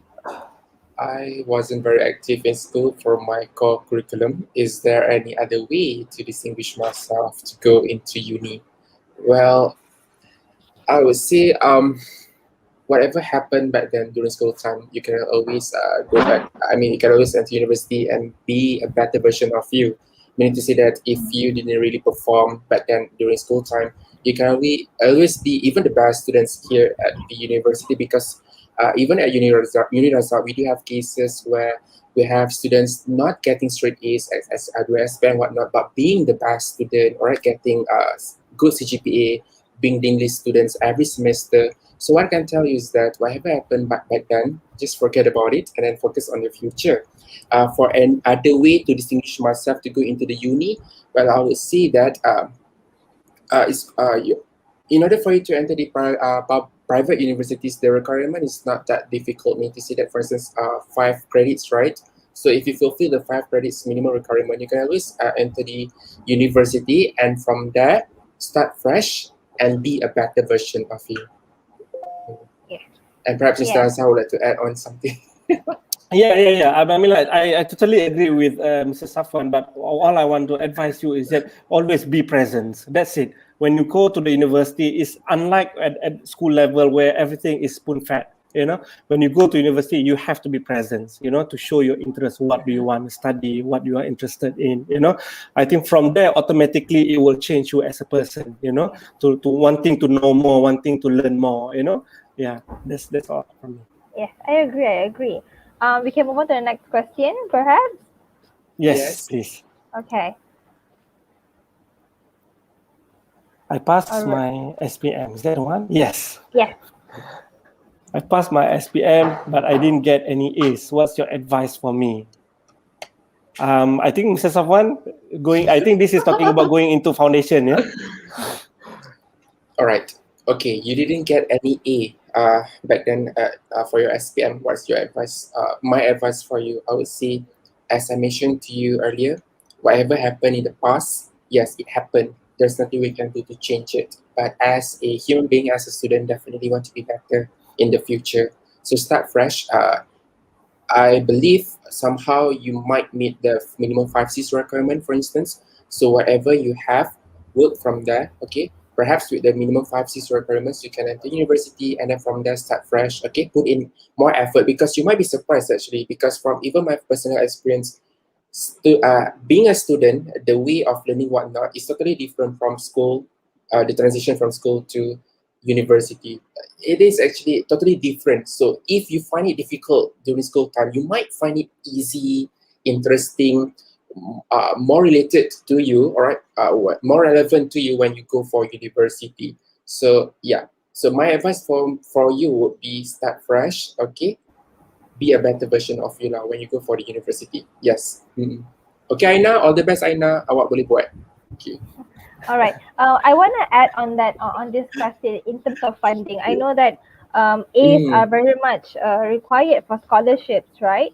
But when it comes to other financial fundings in UNIRAZAK, that's not scholarship based, and I see that you guys UNIRAZAK offers quite a few financial fundings, that's not scholarship based. what are, like, I guess the most minimum requirement for students who needed financial funding or financial support that that they are eligible for based on the SPM results? All right. Like I mentioned earlier on, at the moment we are basically having this program, what we call it as the free foundation year. All right. For this free foundation year, the minimum requirement is just the 5 credits. As long as you meet the 5 credits, you are automatically eligible for that. All right. Because what we are trying to do is basically to promote, education for all. So, like I said, also there's no catch for this. Let's say after foundation year, you do well in your foundation, and then you got a scholarship to do somewhere else. You may by all means proceed with that. So so for as of now, minimum I can say as long as you meet the minimum requirements set by the Ministry of Higher Education to pursue in the foundation, yes, we accept that. Yeah, you are eligible for that full free foundation year. All right. Does this mean for any foundation that UNIRAZAK offers, or is it like specific to certain foundation programs?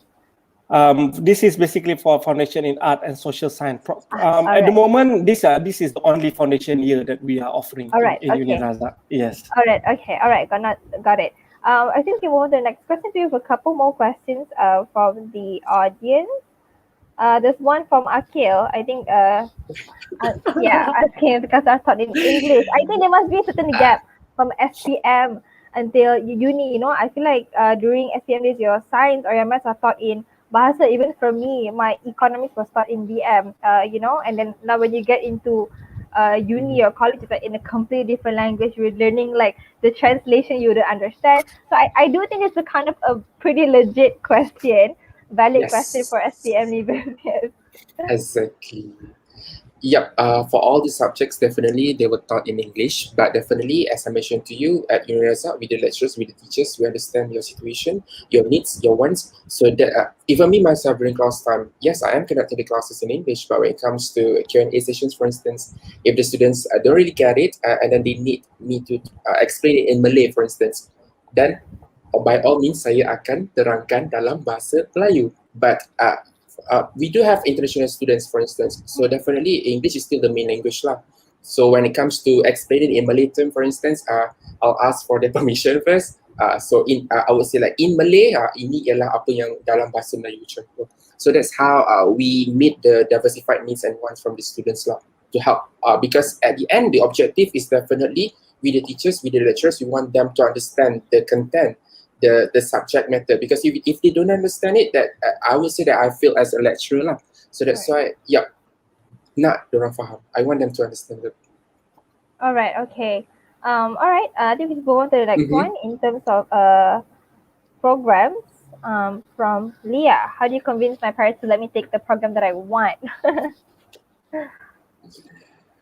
Hi Leah. Okay. Definitely it is a challenge, okay, for the younger generations to convince the older generations when it comes to our passion, needs, wants, whatnot. But definitely one way of doing it is actually to show them that you can really do it. For instance, if they want you to pursue studies in another field, and then you want it in accounting or arts-based field, so what you can do is actually foundation general, right? Foundation program general. So get good results for foundation, and then from there tell them that actually you can go for this program, and then try to convince them that you want to do it in accounting, for instance, instead of medics. Okay.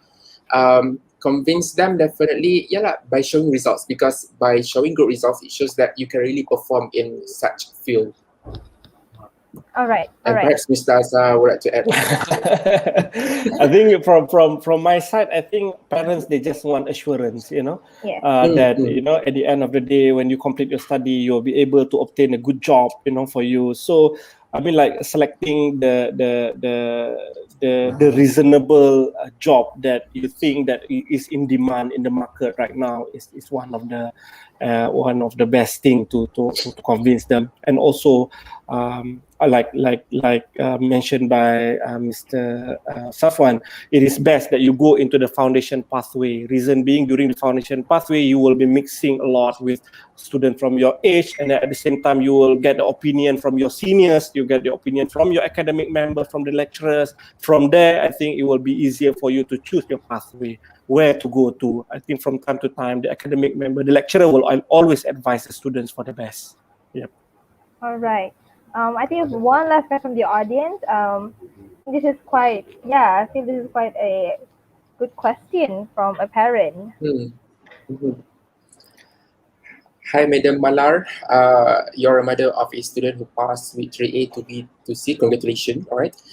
It is a good result, and then due to COVID, your kid overlooked UPU. Best advice. Okay, by looking at the results 3A to B to C, definitely you already meet the 5C minimum requirement to enter UNIRAZAK. So why don't you bring your kid, your daughter, or even your son to UNIRAZAK, all right, for the free foundation program, and from there, he or she can decide on the degree programs later. It's free. It is free actually for the foundation program. It is. Yeah. I think that's the best option actually. Yeah. Why don't you just get the opportunity? Yeah, I'll just jump a quick one on Madam Mala. If you have any questions about this free foundation, you can just visit the virtual education fair that we're currently having right now, the virtual education fair. You can see a plethora of universities there, and UNIRAZAK is one of the participating universities. You can ask questions. They have a little chat box. You can ask questions. You can check out what programs they're offering, what scholarships, what other fundings that they provide for their students. And definitely do check out on the free foundation programs that UNIRAZAK is currently offering right now as well. All right. I have one question. I think this Mr. Safwan and Mr. Asa can sort of answer this. I think, I know that during COVID, it's very hard to travel abroad, but I think this is something that students might have, like an option, right, for their future studies. Can students use the UNIRAZAK certificate to bring their studies further abroad? Is this a possibility for them? Okay, let me start first. Yeah. All right. If let's say, UNIRAZAK, we always currently, of course, most of you can't travel because of this pandemic and whatsoever. But most of our programs, we have our partner bodies, partner universities. I give you an example for our Bachelor of Accounting. Our partner university is Waikato in New Zealand. So one of the options that student can take is that at the going towards the end of year 2, going into year 3, you can spend 1 year. You can go there. I think in 2 years' time, probably it should be able for us for everyone to travel again. So this is another option that you can go for. Finishing your year 2, going into year 3, you can take a semester or 2 semesters in New Zealand and then come back. And also for other programs, you can also choose any of our partners, be it UK university in Spain, university. Currently, we are in the discussion with few universities in the US as well. Yeah, for students to have an option, basically to have like a semester or 2 study abroad experience and then come back, or probably selecting the final year, ending your studies overseas. That is possible. All right. Mr. Afan, you want to add on that? I think it's very comprehensive already. Comprehensive already. Yes. All right. So I think we've reached the end of our session. Just to wrap things up, just a quick one to speakers today. Do you have any parting words of advice for students who are anxious about this next big step in their education journey, especially like SPM leavers? Any words of advice? Like what I mentioned to you multiple times already, I always tell my students, whatever you had in the past, forget about it, start fresh, be a better version of you. Right? You can do it. Awak boleh. Mr. Azra? I mean, like for me, if you're unsure about the particular programs that you want to go for, go for the foundation year, because like I mentioned also earlier on, this is the time you will mingle around with your peers. You will get the opinion from them. You can get the opinion from seniors. You can get the opinion from the lecturers. Of course, they will advise you from time to time. By the end of your foundation year, you should be able to decide what you want to do. Yeah. All right. Thank you, speaker. That's very reassuring. Thank you again for being part of this webinar session. We hope that we can see you again for our next one. It's been a pleasure to have you on board with us, and thank you so much. Thank you all. Thank you. All right. Bye-bye. All right, that's it. We have from UNIRAZAK. Thank you to our audience for joining webinar session with Mr. Safwan and Mr. Azhar of UNIRAZAK. Up next, we'll have Ms. Barbara from Manipal University College Malaysia, who is sharing with us on the topic of studying MBBS at MUCM. So if you're aspiring to be a medical practitioner, you might want to tune in for this one. Now, don't forget to check out UNIRAZAK. We're at the virtual fair. In the meantime, let's take a look and see what UNIRAZAK has prepared for you.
All right, there you have it from UNIRAZAK. Now, for those of you who just tuned in, good evening and welcome to EduAdvisor's webinar series, part of the EduAdvisor Virtual Education Fair, where academicians and industry professionals will weigh in on a number of topics, ranging from choosing an education pathway to jobs and careers.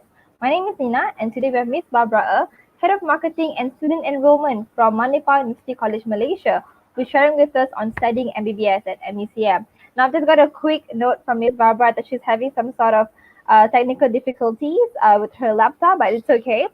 Before Ms. Barbara comes in and I'll introduce you, her as your speaker for the day, let's just play and see what MUCM has prepared for you.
All right, it seems that Miss Barbara is still having some technical difficulties, but that's okay. Don't go anywhere. She'll be right back with us. Just little technical glitches.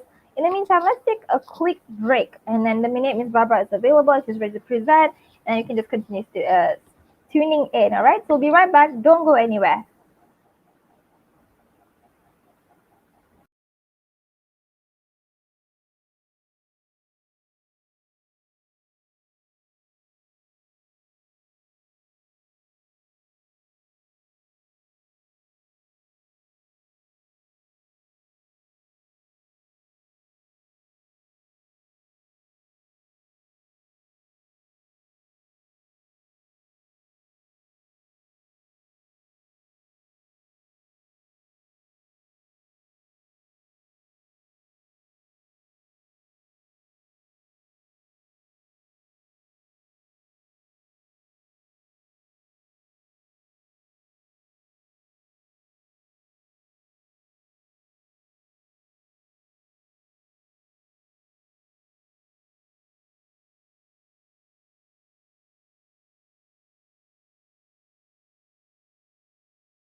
Alright, it seems that Miss Barbara is back. Technical difficulties, technical glitches solved. I'll just bring Miss Barbara back into the stream now. Hi, Miss Barbara. Hi, Nina. Can you hear me? Yes, perfectly.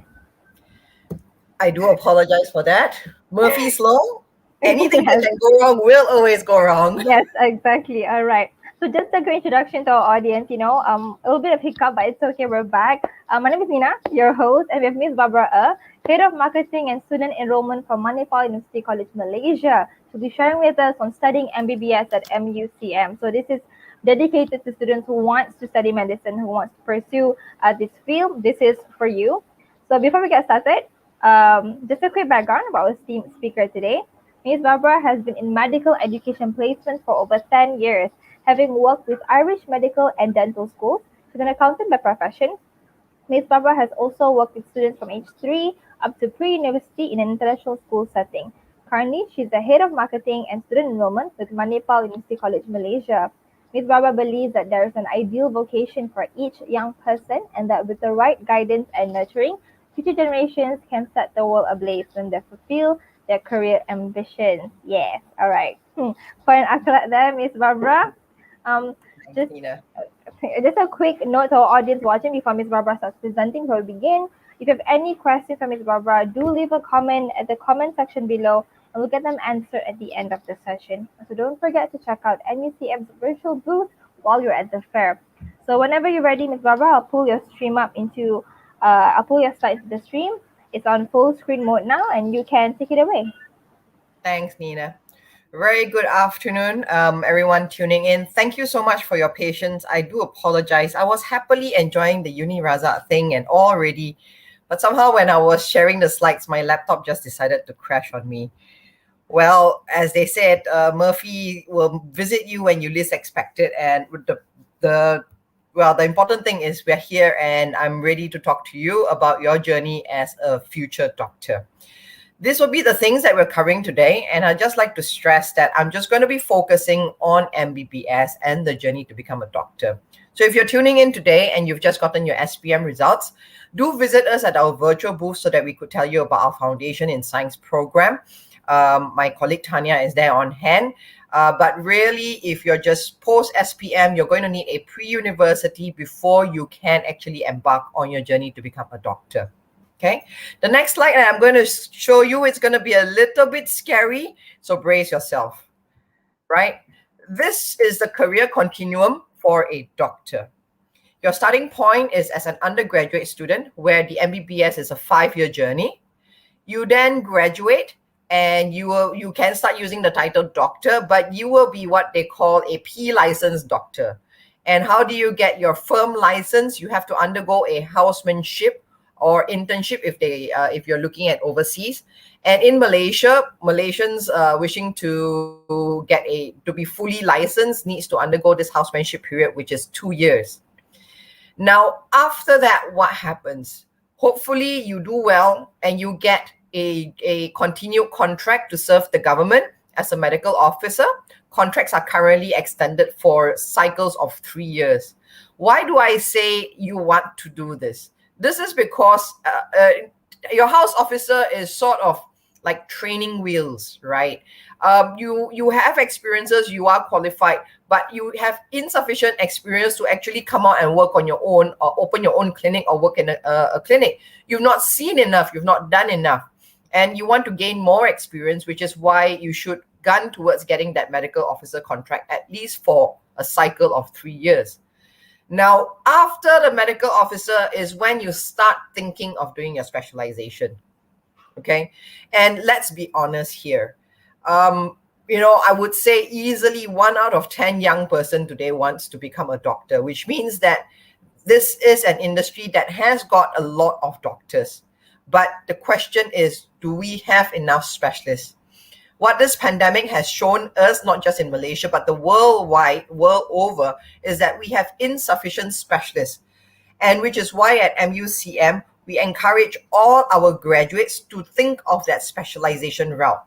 Having said that, it's not something that you should be thinking about anytime before 9 years at least, okay? And to do your specialization in Malaysia, you basically need to get a position with one of the teaching hospitals. Currently, that's UKM, HUKM, UITM, USM, all right? And where they offer a specialist training program known as a Masters of. Now, what do you do when you are doing your specialization? You're basically working in that specific department, learning under a specialist, at the same time earning a salary and studying for your board exams. For shorter specialization is 2 years, but typically they're all about 4 years in duration. Okay.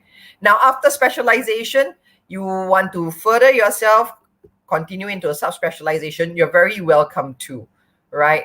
But all in all, the continuum from undergraduate to specialist is 5 plus 2 plus 3 plus 4. So that would be 14 years, yeah? Now, I'm showing you this from the start because becoming a doctor is a lifelong decision. It's not a decision you make today for tomorrow, but it's a decision you make for the rest of your life.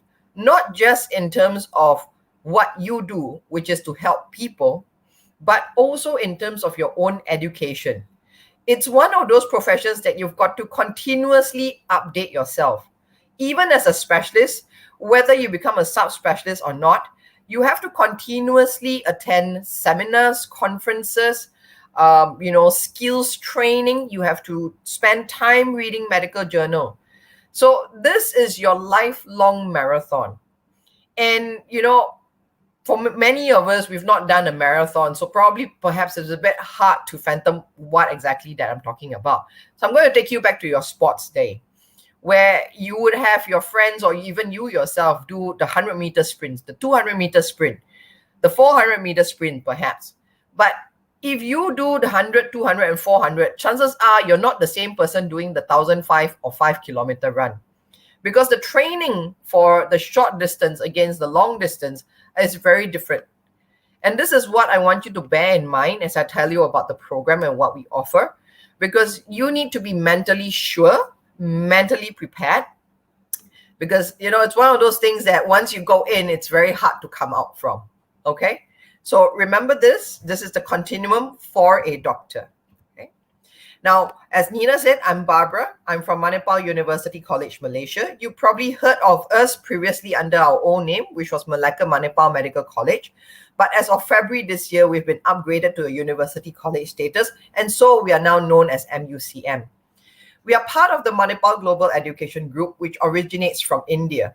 And our medical school in India is, I think, over 70 years old now. In Malaysia, we admitted our first batch of MPBS students in 1997, and we are coming into our 25th anniversary already. Okay, we've been focusing on healthcare since we started, and we've nurtured over 10,000 doctors from Malaysia and the world over. They've come and studied with us, and they've gone off and they're practicing. We offer 3 programs: a foundation in science, specially geared for those wanting to go into medicine or dentistry, right? We also, as mentioned, we have our Bachelor's of Medicine and Bachelor's of Surgery, MBBS, and we have a Bachelor's of Dental Surgery. So these are the only programs that we offer. We are very, very specialized in the field of healthcare. Our MBBS is a 5-year program, as I mentioned earlier. We have 2 intakes a year, April and October. Yearly, we have a quota of 400 students. We typically do about equal proportion, 150, 200 per intake. We're one of Malaysia's oldest private medical programs.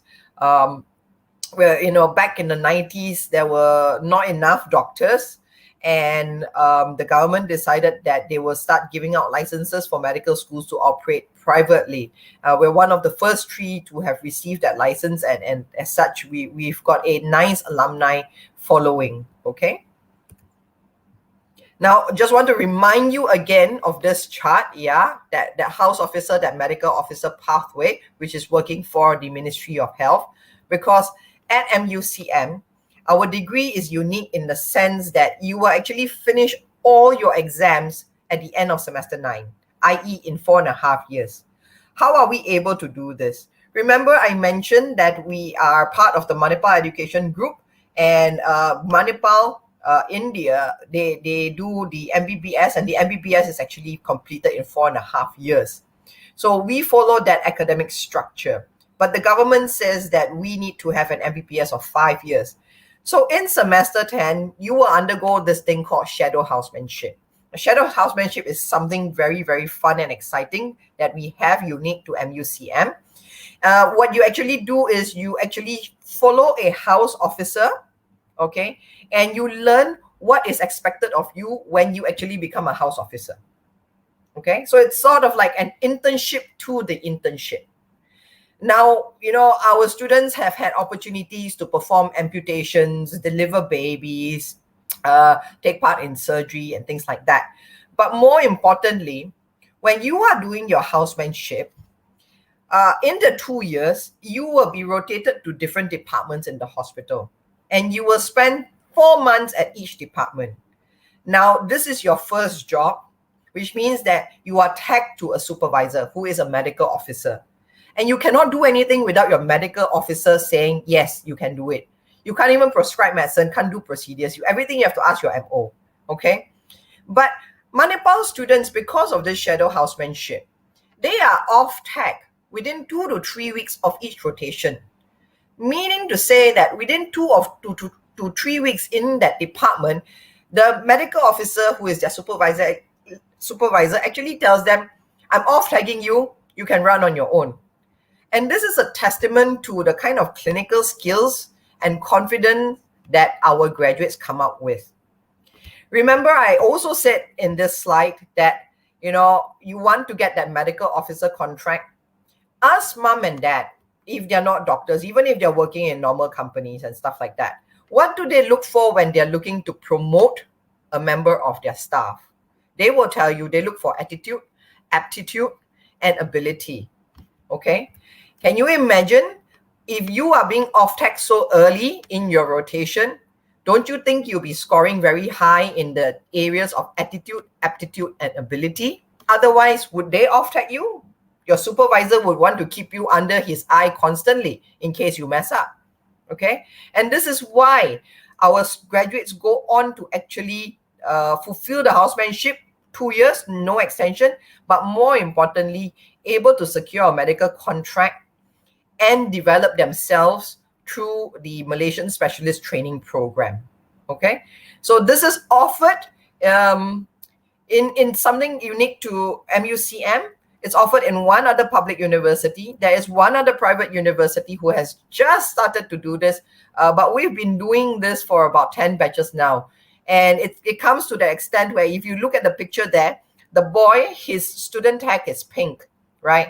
So as an MBBS student, your student ID color is pink. But when you come to semester 10, we give you a green color one. And it is by that the doctors in our teaching hospital recognize that you are a shadow houseman, and they give you the opportunities to work on real patients and procedures. Okay? So our degree is recognized for you to do a licensing exam. You must remember, medicine is something which is highly regulated. Okay, it's a highly regulated profession. I'm going to equate it to driving. Most of you would have started your driver's license test, or you know, you've already passed. You know that when you get your driver's license for the first 2 years, you have to drive with a P. Okay, now that is how regulated this is. That's what your P is the same as the housemanship. That's how regulated it is. Okay, but you also know that your driver's license may or may not allow you to drive in certain countries around the world. It's not like if you're holidaying in Australia, you can go and rent a car. They'll ask to see your driver's license, and they may not allow you to drive based on that. So it's the same with the practice of medicine. Okay, depending on the countries that you want to go through, the common ones, of course, is US, UK, Australia. You have to pass the qualifying licensing exam before you can actually get a job there. All right. I'm going to share with you that this is actually very doable. These are some of our graduates and where they are now. Tengku Izulia is in New York. Thank God she's safe still with the pandemic, even though New York was like ground zero for COVID, right? Dr. Sumita is in Japan. Okay, Dr. Kelvin stayed on in Malaysia, and he's done very well for himself. He's currently a consultant ophthalmologist. Okay, we've got Dr. Harish, who after graduating with us, went on to do his master's, i.e. he went on to do his specialization, okay? And then using his specialization, got himself a license to practice in Singapore. He now heads the Department of Cardiothoracic Surgery at National University of Singapore. So the degree is just your stepping stone. Okay, where you want to go and what you want to do is up to yourself. And you know, these people have demonstrated that if there was an additional exam that they needed to take, they went all out to study for it to get their licensing, and is now doing very well in foreign shores. All right. Now, coming back, this is the structure of the study. Over the 5 years, we've divided it into 10 semesters. Your first 2 years I would say, is the boring years because it's preclinical theory, meaning you're studying subjects like anatomy, physiology, biochemistry, pharmacology. You're in the labs, you're looking at slides and things like that, all right? But we've made it fun at Manipal because we've brought in cadaver dissection. So when you're studying anatomy, you actually have a cadaver. And for those of you who are not familiar, a cadaver is a dead body. Okay, we actually have cadaver, and you are learning from the cadaver. Okay, these are we call the cadaver silent mentors. They have to be treated with a lot of respect. Okay, because they are basically sacrificing their body for you to cut apart. And dissection means you are taking the body apart. You remove the arm, you remove the brain, you remove the stomach, you take the legs away, and they basically, there's nothing left by the time the 2 years is done, because you would have dissected the entire body. Okay, this experience is very useful when you go into your clinical years, which is from semester 5 onwards. All right, clinical years, what do we mean by that? It's not internship, it's not housemanship. It basically means that you are doing your learning from the bedside of a living patient in the hospital. Okay, bedside teaching and learning happens at hospitals, and it has to happen at government hospitals. Malaysian Medical Council does not allow bedside teaching and learning to happen in private hospitals. It has to happen in government hospitals. We are tied to 7 hospitals in total, 4 in the state of Malacca, 3 in the state of Johor, which is MUA, Segamat, and Tangkap. What do you do at this point? Your subjects change. You will be learning medicine in the fields of medicine, surgery, pediatrics, orthopedics, ophthalmology, ear, nose, and throat, emergency medicine, community medicine, psychiatry. The list goes on. Okay, you will have a rotation. Each subject would be about a month. Okay, and you'll be told when to go to the hospital, which hospital to go to. You'll be working in groups of 10. So, your teammates and you will go there. And when you go there, the professor or the consultant will meet you there, and then you follow. 5 and 6 is observational, meaning you just, blend into the wall. Right? You spend 50% of your time in the hospital, 50% of your time back on campus. And this normally happens, semester 6 and 7. And this normally happens in our MUA campus because we do it at MUA GH. Okay? And any questions that you have to ask, you actually ask when you go back to campus. Semester 7, 8, 9 is when you start to immerse yourself into this clinical teaching phase. What do you get to do? Well, first and foremost, you will learn how to take patient's diagnosis. Any good doctor will tell you the most important step is actually taking patient history. Finding out whether the auntie had any other symptoms before she fainted. What did they eat 24 hours before they spent the whole night in the toilet having non-stop diarrhea? Do they drink alcohol? Do they smoke? Do they exercise before they actually had that heart attack? Okay, you will learn to take patient history, and then when your professor comes, you will then say that this is Mrs. Tan. Mrs. Tan likes to eat fatty food, fried food. She doesn't exercise. She developed chest pains 24 hours ago. It's not gone away. She also feels like she has indigestion. So she could be having a heart attack. And she's brought herself to the hospital. So that's the role that you play. And you'll be doing this for all the different fields of medicine that we cover. Okay. At the end of semester 9 is when you write your big exam. And you pass that, then you have your shadow housemanship, which I explained to you earlier. Okay. This is a view of what our facilities look like. Anatomy is a very, very big part of your preclinical. If you look at the bottom, the cadaver holding room, that's because we have more than one cadaver. Okay, the dissection tables, the metal table is where we put the cadaver. So when you come to class, the anatomy lab technician would have already set up the room ready for you. And then we've also got the monitors. So if your professor is wanting to show you anything in particular, it's displayed, it's zoomed in and displayed on the monitor. We also have a virtual dissection table called Anatomage. You can look up Anatomage on YouTube. It's a very fascinating table. I like to play with it, and you could basically dissect, like, okay, you want to see the musculature, you want to see the veins network, you want to see the bone skeletal network. So you can drill down this way. All right. So we have these facilities for you to make sure that your basic anatomy knowledge is very, very strong and solid. We also have an anatomy museum. Remember early on I said you dissect the cadaver, meaning you potong, potong, potong. What happened to those parts? Dissected portions, body parts that are in good conditions are actually then wrapped in plastic and preserved in the anatomy museum, where students can then go and remove a hand, a rib, the rib cage, the skull, to study it properly. Okay, so the anatomy museum is part of that. We've got multidisciplinary labs. We've also got a physiology lab museum. A physiology museum basically is the organs. So if you want to see what a kidney with kidney cancer looks like, go to the physiology museum. You want to see what lung cancer looks like, go there. You want to see fetuses at different stages of the month, it's all in the physiology museum. Okay, so these are our preclinical settings.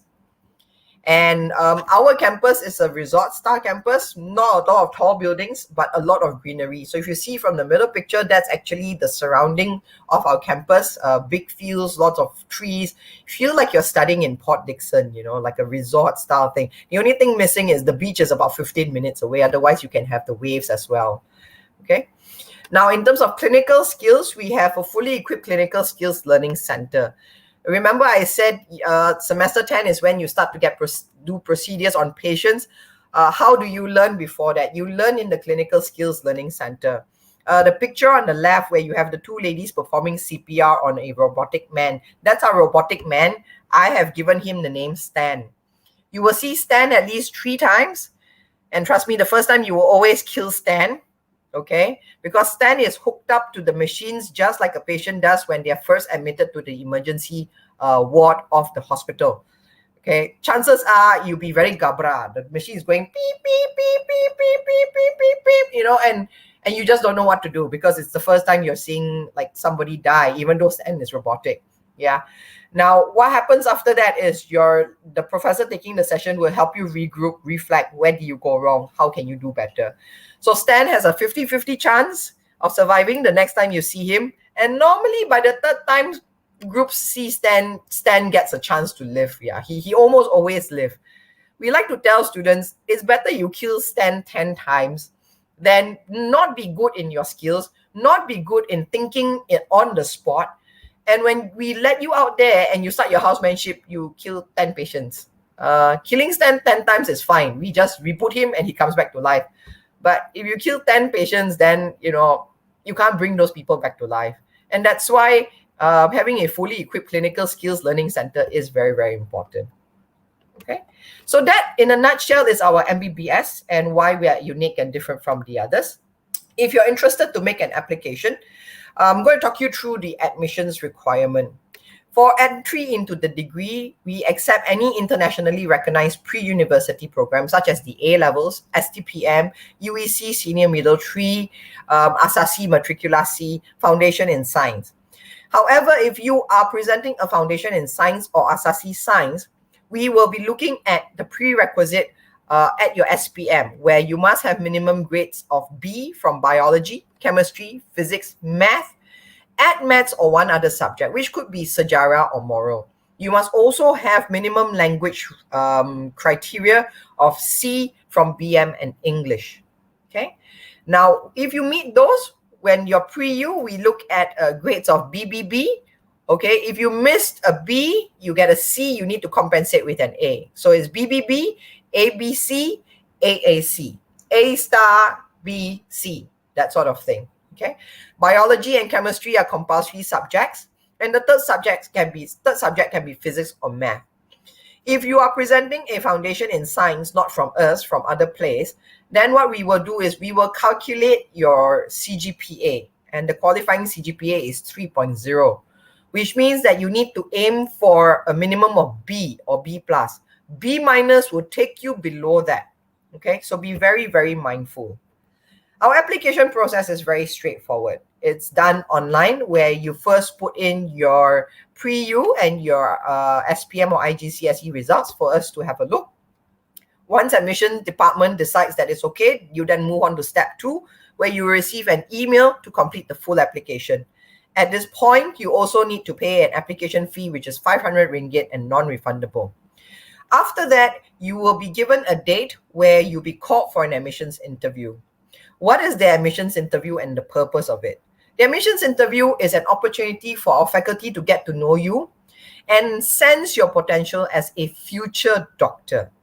Okay. Now, this is going to be a concept that's a bit hard for you to take in because you'll be thinking like, wait, I'm paying you tuition fee. So what do you mean? Well, while you're paying us tuition fee, our faculty is actually investing their time and imparting their experience and knowledge to you. Okay, so they want to make sure that one, you know what you're doing, you know that this is a marathon, you're not in there for fun or because your boyfriend or girlfriend has decided to become a doctor. You're doing it for yourself. You are of sound mind, that you don't have a particular fetish for cutting into people, or the sight of blood fascinates you and you go, blood, I love blood. You know, that those cannot become doctor. Okay. And that you have got adequate communication skills that can be developed when you're studying with us. Because remember, while your clinical skills and your academic knowledge through the MBBS is important, the number one soft skill that every doctor need to have is actually the ability to communicate. Okay, so all this is identified during the admissions interview. So you know, they'll be asking you questions like, what do you like? Why do you choose us? What do you want to be? And stuff like that. So it's a conversation. It's not all that scary. Okay. After that, you will then receive an outcome of your application as to whether you're being offered a seat or you've not been successful. Okay. We do offer scholarship. Our scholarship is meant to recognize achievements, academic and non-academic, prior to starting your degree. Scholars, MUCM scholars, we expect them to be the best of the best for their intake, meaning that when they start their degree with us, they're still participating in co-curricular activities, maybe even standing for student council and things like that. So we expect that through the scholarship scheme, we're able to groom future leaders in the field of medicine. Okay? Academic grades only makes you eligible, which is a CGPA of 3.6 or AAA. Okay? The awards is by competition, and there's two parts to it. All right? There's an application essay, which is limited to 300 words. So that itself already determines your language capability in English. And if you make it past that stage, you then go on to the next stage, which is the scholarship interview. And that's where you put your ideas of what you want the future of medicine to be on the table. Okay? From the scholarship interview, the interview panel will determine whether or not you get a scholarship, and the awards of whether it's a 50% tuition fee discount, 100% tuition fee discount, which is only if you're from a B40 income background, or just a 50,000 scholarship discount. This scholarship is open only to Malaysians, okay? And like I said, we'll be looking for all-rounders, not just academics. You should be eloquent communicators, lateral thinkers, and all this will reflect in your scholarship essay and the application itself, okay? What's it cost to study the MBBS with us without the scholarship? Our tuition fee is 345,000. Other fees such as books, which would be heavy in year 1 and year 2. Exam, which is the exam fees when you go for your clinical years, because we've got to bring in fake patients to be your patients. MOH fees. MOH fee is actually a fee that we pay to the hospitals, to the Ministry of Health, because you're doing your learning in the hospital, and a refundable deposit. This comes to about 12,000, so the total cost is 357. PTPTN loan is available with a minimum of 150,000 ringgit. PTPTN goes by how much your parents earn. If your parents earn 8,000 and above, you will get 150,000, but not more. If you are from a B40 income family, you will be able to get 240,000. And the definition of B40 for PTPTN is combined mom and dad income of 3,000 and below. Okay, Malacca food is still relatively cheap. You could live on 700 to 800 ringgit pocket money for food, laundry, and such. Our hostel is 450 per month. It's payable by semester, and you need to put out a 2 months refundable deposit. Our hostels are all single room with attached bathroom. I seem to have lost my hostel slide. But they're all single room with attached bathroom, air conditioned. And why is it single room? It's because if your roommate and you have got different studying habits, one is a night owl and the other one is an early bird, then you're going to run into a lot of trouble with each other. Okay. Now, we are situated in Malacca. Malacca is more than just a tourist town, but I think because it's been a tourist town, the Malaccan people are very, very friendly and welcoming. This is good news to you because when you go into the hospitals, the patients are the Malacca people. And you don't want a situation where your patient is going, student tak mau, saya mau doktor benar.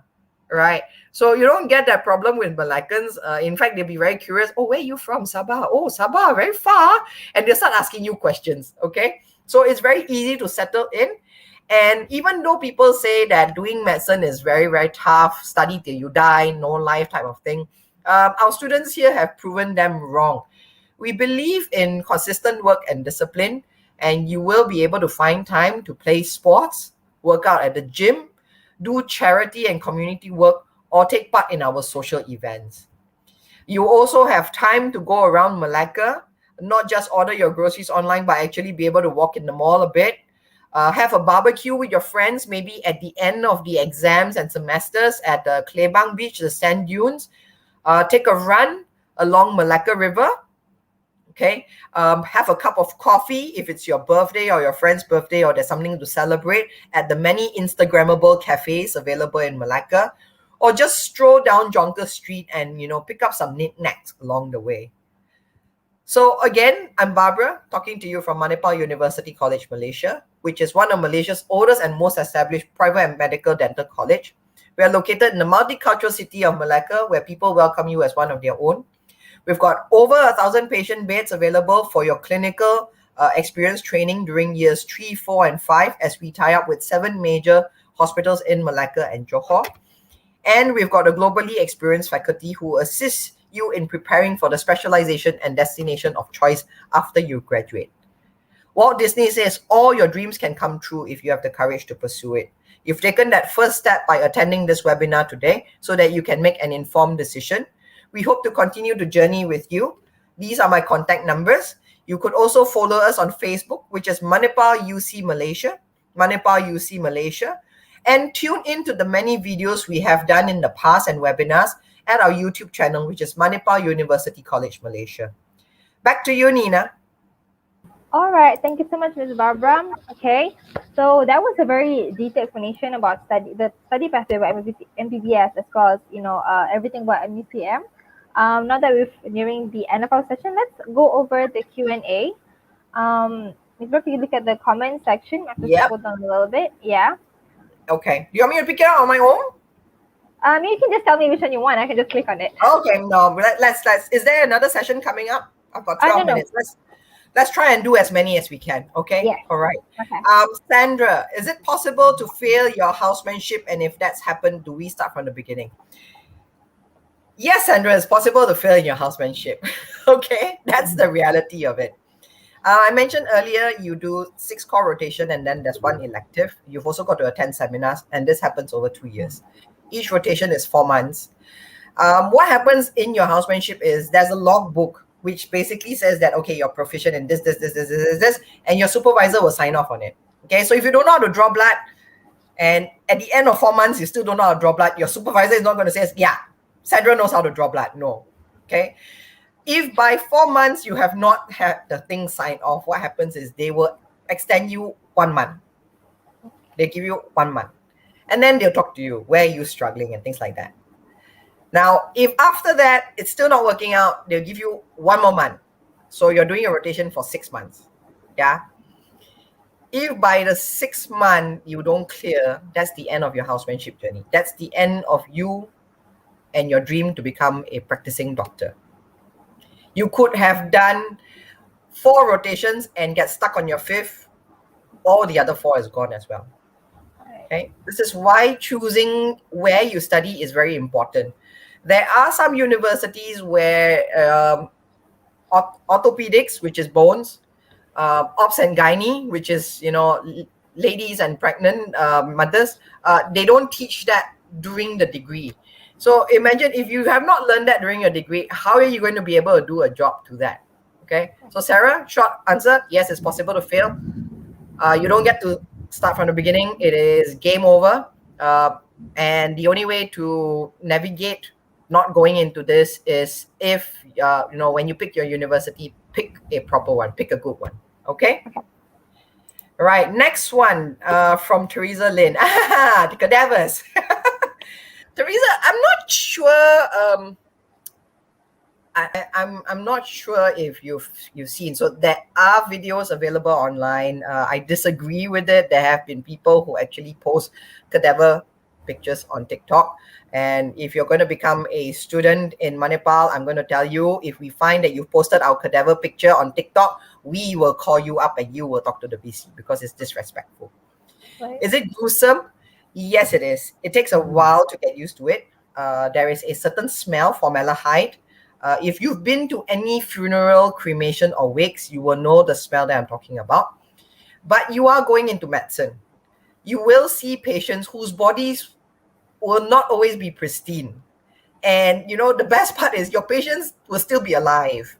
One of our alumni members have told us this story. He's an orthopedic surgeon. And he does like diabetic amputation. And he said when he took off the patient's shoe, the foot actually came off with the shoe. And the guy is sitting there, the patient is sitting there. Heart still beating, talking to him, and he didn't even feel it. Okay, so if you ask me, Teresa, that's more gross than actually a cadaver, because you know the cadaver is it's done. The heart is not beating anymore, it's done. Okay. How do we prepare our students for it? We actually we don't just get them into a room and dump a cadaver body in front of them. No. Yeah, we start off by like, okay, everybody crowd around, this is a cadaver. Okay, and this is what you're going to do with it. Okay. So yeah, students, you know, if you're going into medicine, Teresa, I'm going to assume you're a mom, but if your child is going into medicine, trust me, they will be very excited by this.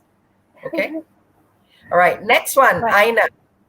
Okay, I'm going to take two questions at the same time. We've got Aina who is asking, is it easy to apply for work overseas, or is it only valid for Malaysian healthcare? And there is also Chloe who asks if Malaysia is, if the MBBS is recognized by any country, or is it only recognized by India and Malaysia? Okay, so Aina and Chloe, the MBBS degree is, as I mentioned, is recognized, but you have to do a licensing exam. You'd be surprised to know, Chloe, that even though we are from India, our degree is actually not recognized by India, because India does not recognize the training program. So our graduates, right up to before we move to MUCM, they actually cannot practice in India.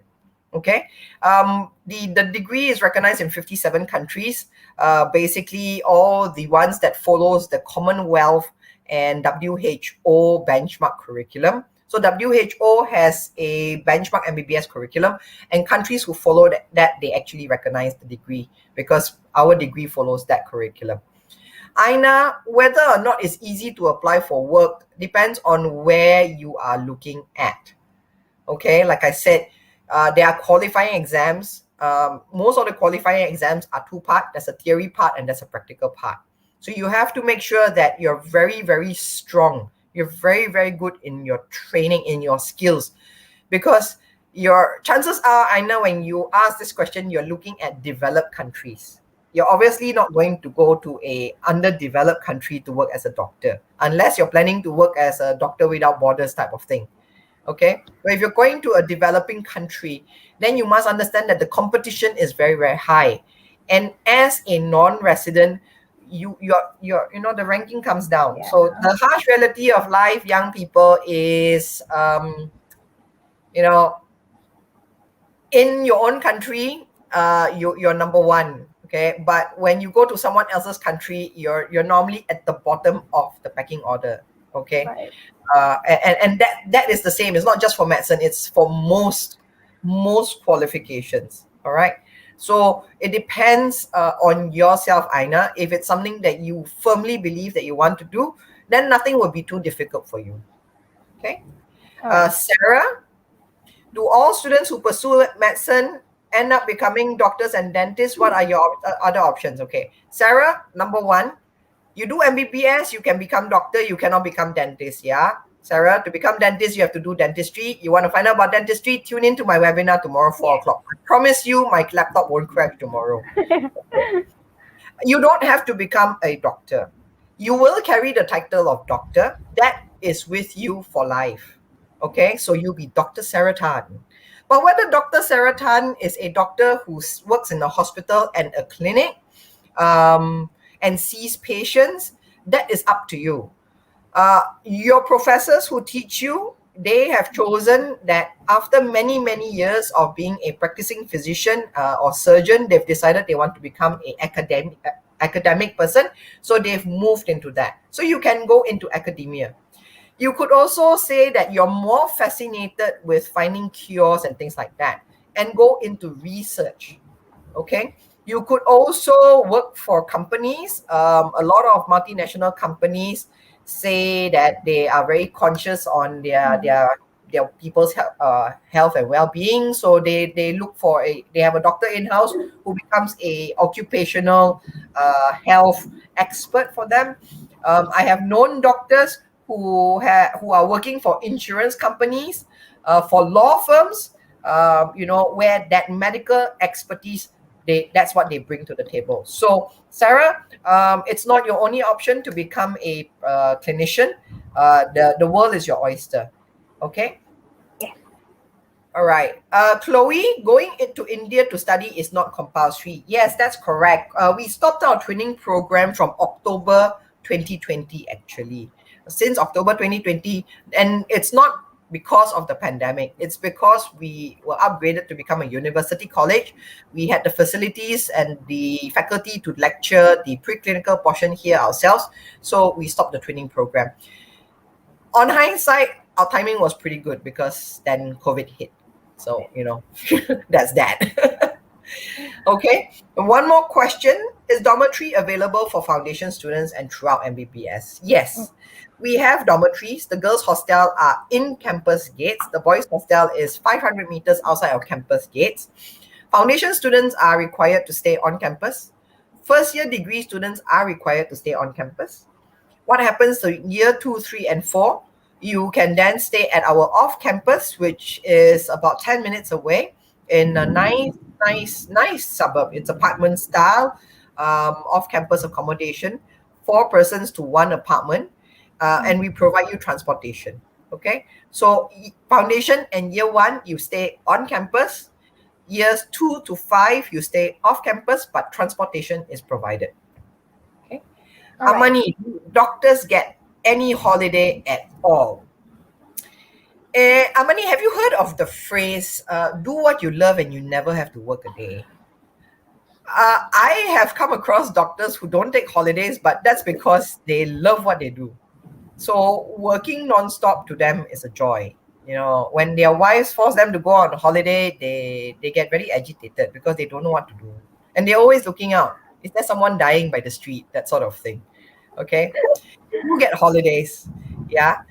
You do get your leave days. Even as a houseman, you do get leave days. Okay. You get off days. You get leave days. The thing is, it may not be the normal schedule, i.e., Christmas.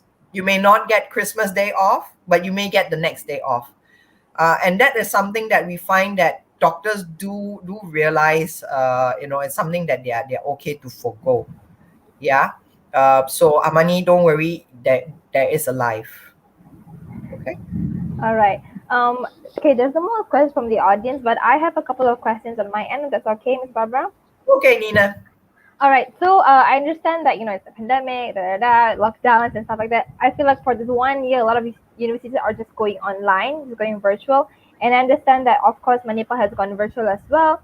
But, in and out of lockdowns, when we're not in lockdowns, how does, Manipal navigate this? Because you have practical lessons, you have to go to government hospitals and things like that. So how does, when we're not in lockdown, how does Manipal navigate around this virtual lessons or these hybrid lessons in So we are one of those institutions that fall into the exception, i.e. we can have hybrid classes. So lectures are taken online and then labs are done in the lab in person.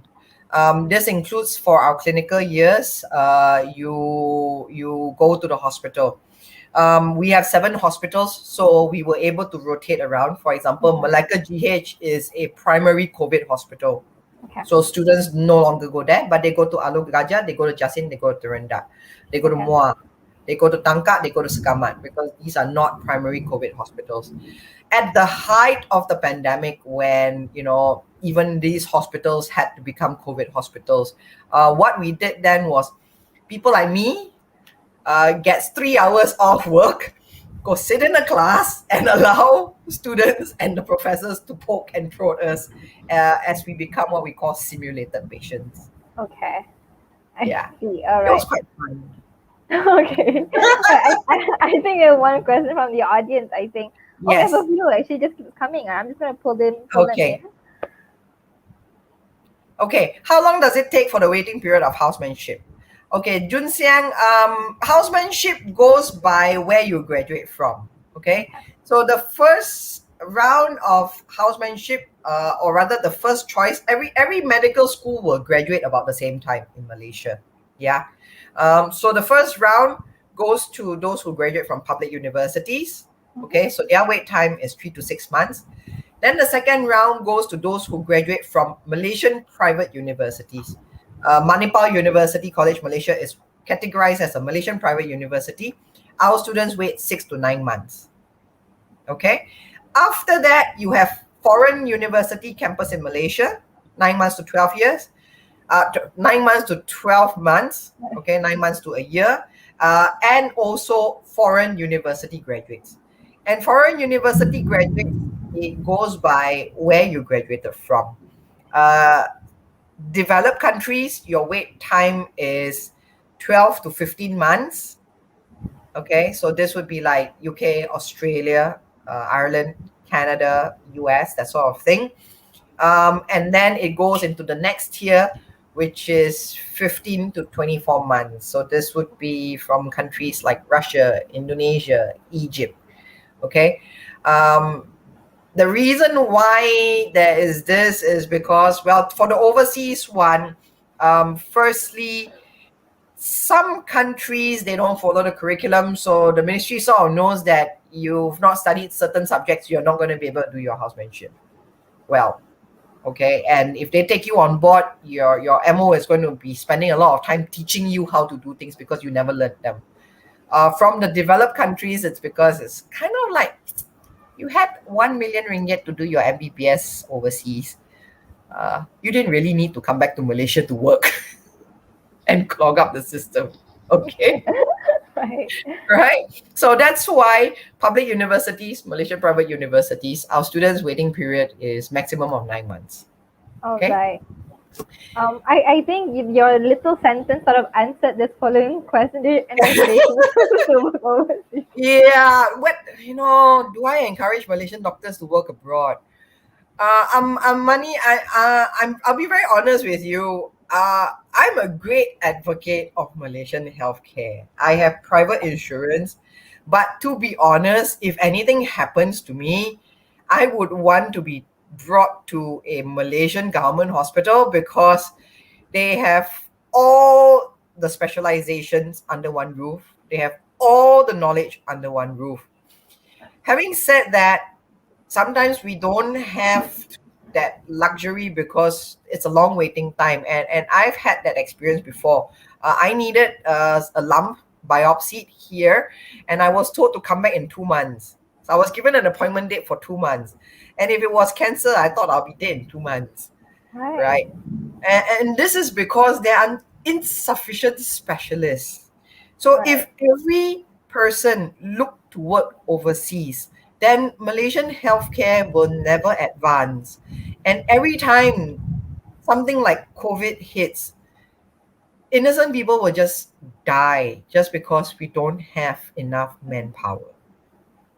Okay? So while the money is good, I know the money is good. I know that's what you're thinking. I know the money is good. The hours are more humane.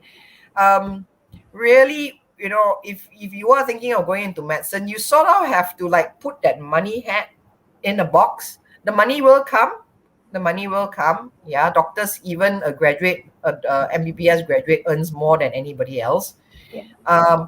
But that should not be your core priority. So I urge you to, if you're asking for yourself or for your child, go through a period of reflection. Why exactly are you thinking of doing the MBBS? Okay? Okay. Okay. There's one last question. Yes. Okay, Junxiang, the MBBS is primarily carried out in Malacca campus. Okay, there is semester 6 and 7 which you will spend in MUA. We have our campus in MUA. We are tied up with MUA GH. We have hostel in MUA. So the reason why we created the facility in the hostel in MUA is so that you didn't have to drive 45 minutes each way when you're in semester 6 and 7. Okay, but otherwise it's more or less largely carried out in Malacca. Right. So basically, you're saying is that once they did the first few years at Malacca, they'll be transported to MUA to do their continuation. All right. Yes, semester Alright. 6. So you start off your semester 6 in MUA, and when you finish semester 7, you come back to Malacca. All right. Okay. I have one quick question on my end, just a quick one, Ms. Barbara. Sure. Right. So, this pandemic and everything, and I guess I was listening to what you were saying about how you have all these hospitals surrounding MUCM, and how you avoid going to COVID-based hospitals. I guess largely due to exposure. So, I was just a quick question. We're learning about managing the COVID-19, a new module in MUCM. And if this is the case, how will the clinical observation be done? I know that handling pandemic isn't new. We had SARS, we had MERS, but this is an unexpected situation for our generation right now. So how does your students go about managing this COVID-19, and how do they observe treating this situation right now? Okay, firstly, no medical student anywhere in the world except for overseas countries, and if they're doing like nursing degree, they're actually in the same room with a COVID patient. We don't do that in Malaysia. Okay, this virus, what it brings about is respiratory illnesses. Okay, so you will actually be able to relate this illness and its side effects to your subjects of physiology, biochemistry, and for your first 2 years, year 1, year 2, and then in your clinical years, you'll be looking at it from a respiratory medicine, which is from under medicine, okay, emergency medicine, community medicine. There'll be aspects of it that you would be learning that you would be able to correlate towards COVID. Okay, while the virus is new, it's a variation that's been around for a very long time. So it's actually been already incorporated into the learning. Okay. All right. At MUCM, we have a group of professors who are actually doing their own research on COVID. Okay, where they're studying the vaccine effects, vaccine effectiveness, disease spread, treatment methods. So our professors have actually been involved in these research since January 2020, and they're still involved in it. So whatever happens, whatever findings, they will publish it, they will share it with you, and during class time, at the appropriate opportunity and in the right class. I mean, don't be in a class for obstetrics and gynecology where you're learning how to birth a baby and then ask, actually, you've got COVID, how? Okay, that's the wrong class. All right. Okay. All right. Yeah. So I think that really answers my question. Thank you so much, Ms. Barbara. Just to wrap things up, now that we've reached the end of our session, do you have any parting words of advice for students who are anxious, but they're interested in pursuing their studies in medicine? If you feel that this is your calling and this is what you want to do, I urge you to try and speak to someone who's done it. And ask them. So if you've got an uncle, auntie, family friend, or even the doctor that you go, ask them what it was like when they were studying. Chances are they would tell you don't go into it. Because, especially if they've been like working in a private hospital and things like that. Because this field at some point in time, if you exit the government practice and you go into private practice, you become a business owner. Okay. And business owner means you've got to make sure money comes into your pocket lah. Got patients lah. And then COVID, nobody there to go clinic, so no patients, no money lah. And then all these doctors go like, ayo, I'm a doctor and then got no money. That sort of thing. So, if you ask them, they'll tell you that don't go into it. Cannot make money, one. Right? But you've got to know yourself. You've got to know yourself. You've got to know why is it that you want to do this. If you want help figuring out whether this is the path for you, feel free to get in touch with us. We'll be happy to share some tips on how you could do some self-discovery. All right. Thank you so much, Ms. Barbara, for your insights and perspective. I hope that the students have, our audience even has gained some valuable information from this session. Ms. Barbara, it's a pleasure to have you with us. I think it's like your second time with us already. Good We to see lucky you to have. again, Nina. Yes. And I hope to see you again for our next upcoming sessions. Very entertaining. It's very informative and inspiring. Thank you so much, Ms. Barbara. All right. Cheers. Bye. Bye. Have a good day. All right, thank you to our audience for joining our webinar session with Ms. Barbara of MUCM. If you're at the fair, do visit MUCM's virtual booth and check out all the offering programs that's available, the scholarships. Just like what Ms. Barbara said, if you have any questions about the cost of the programs, if you're even if you're unsure about the accommodation, please don't hesitate to ask the representative at the booth itself, or you can even go on our info desk. Oh, sorry. You can even go on an info desk at the fair and have your questions answered on the spot. So that's all we have for today. It's been a pleasure. Thank you to our audience for tuning in to EduAdvisor's webinar series. We hope you gained some insightful and inspiring information to pursue your dream courses. Now, don't forget to check out EduAdvisor's virtual education fair and get all the information you need. Just click chat at the respective universities or go on to info desk and speak to our counselors personally. Hope to see you again. Thank you for watching and goodbye.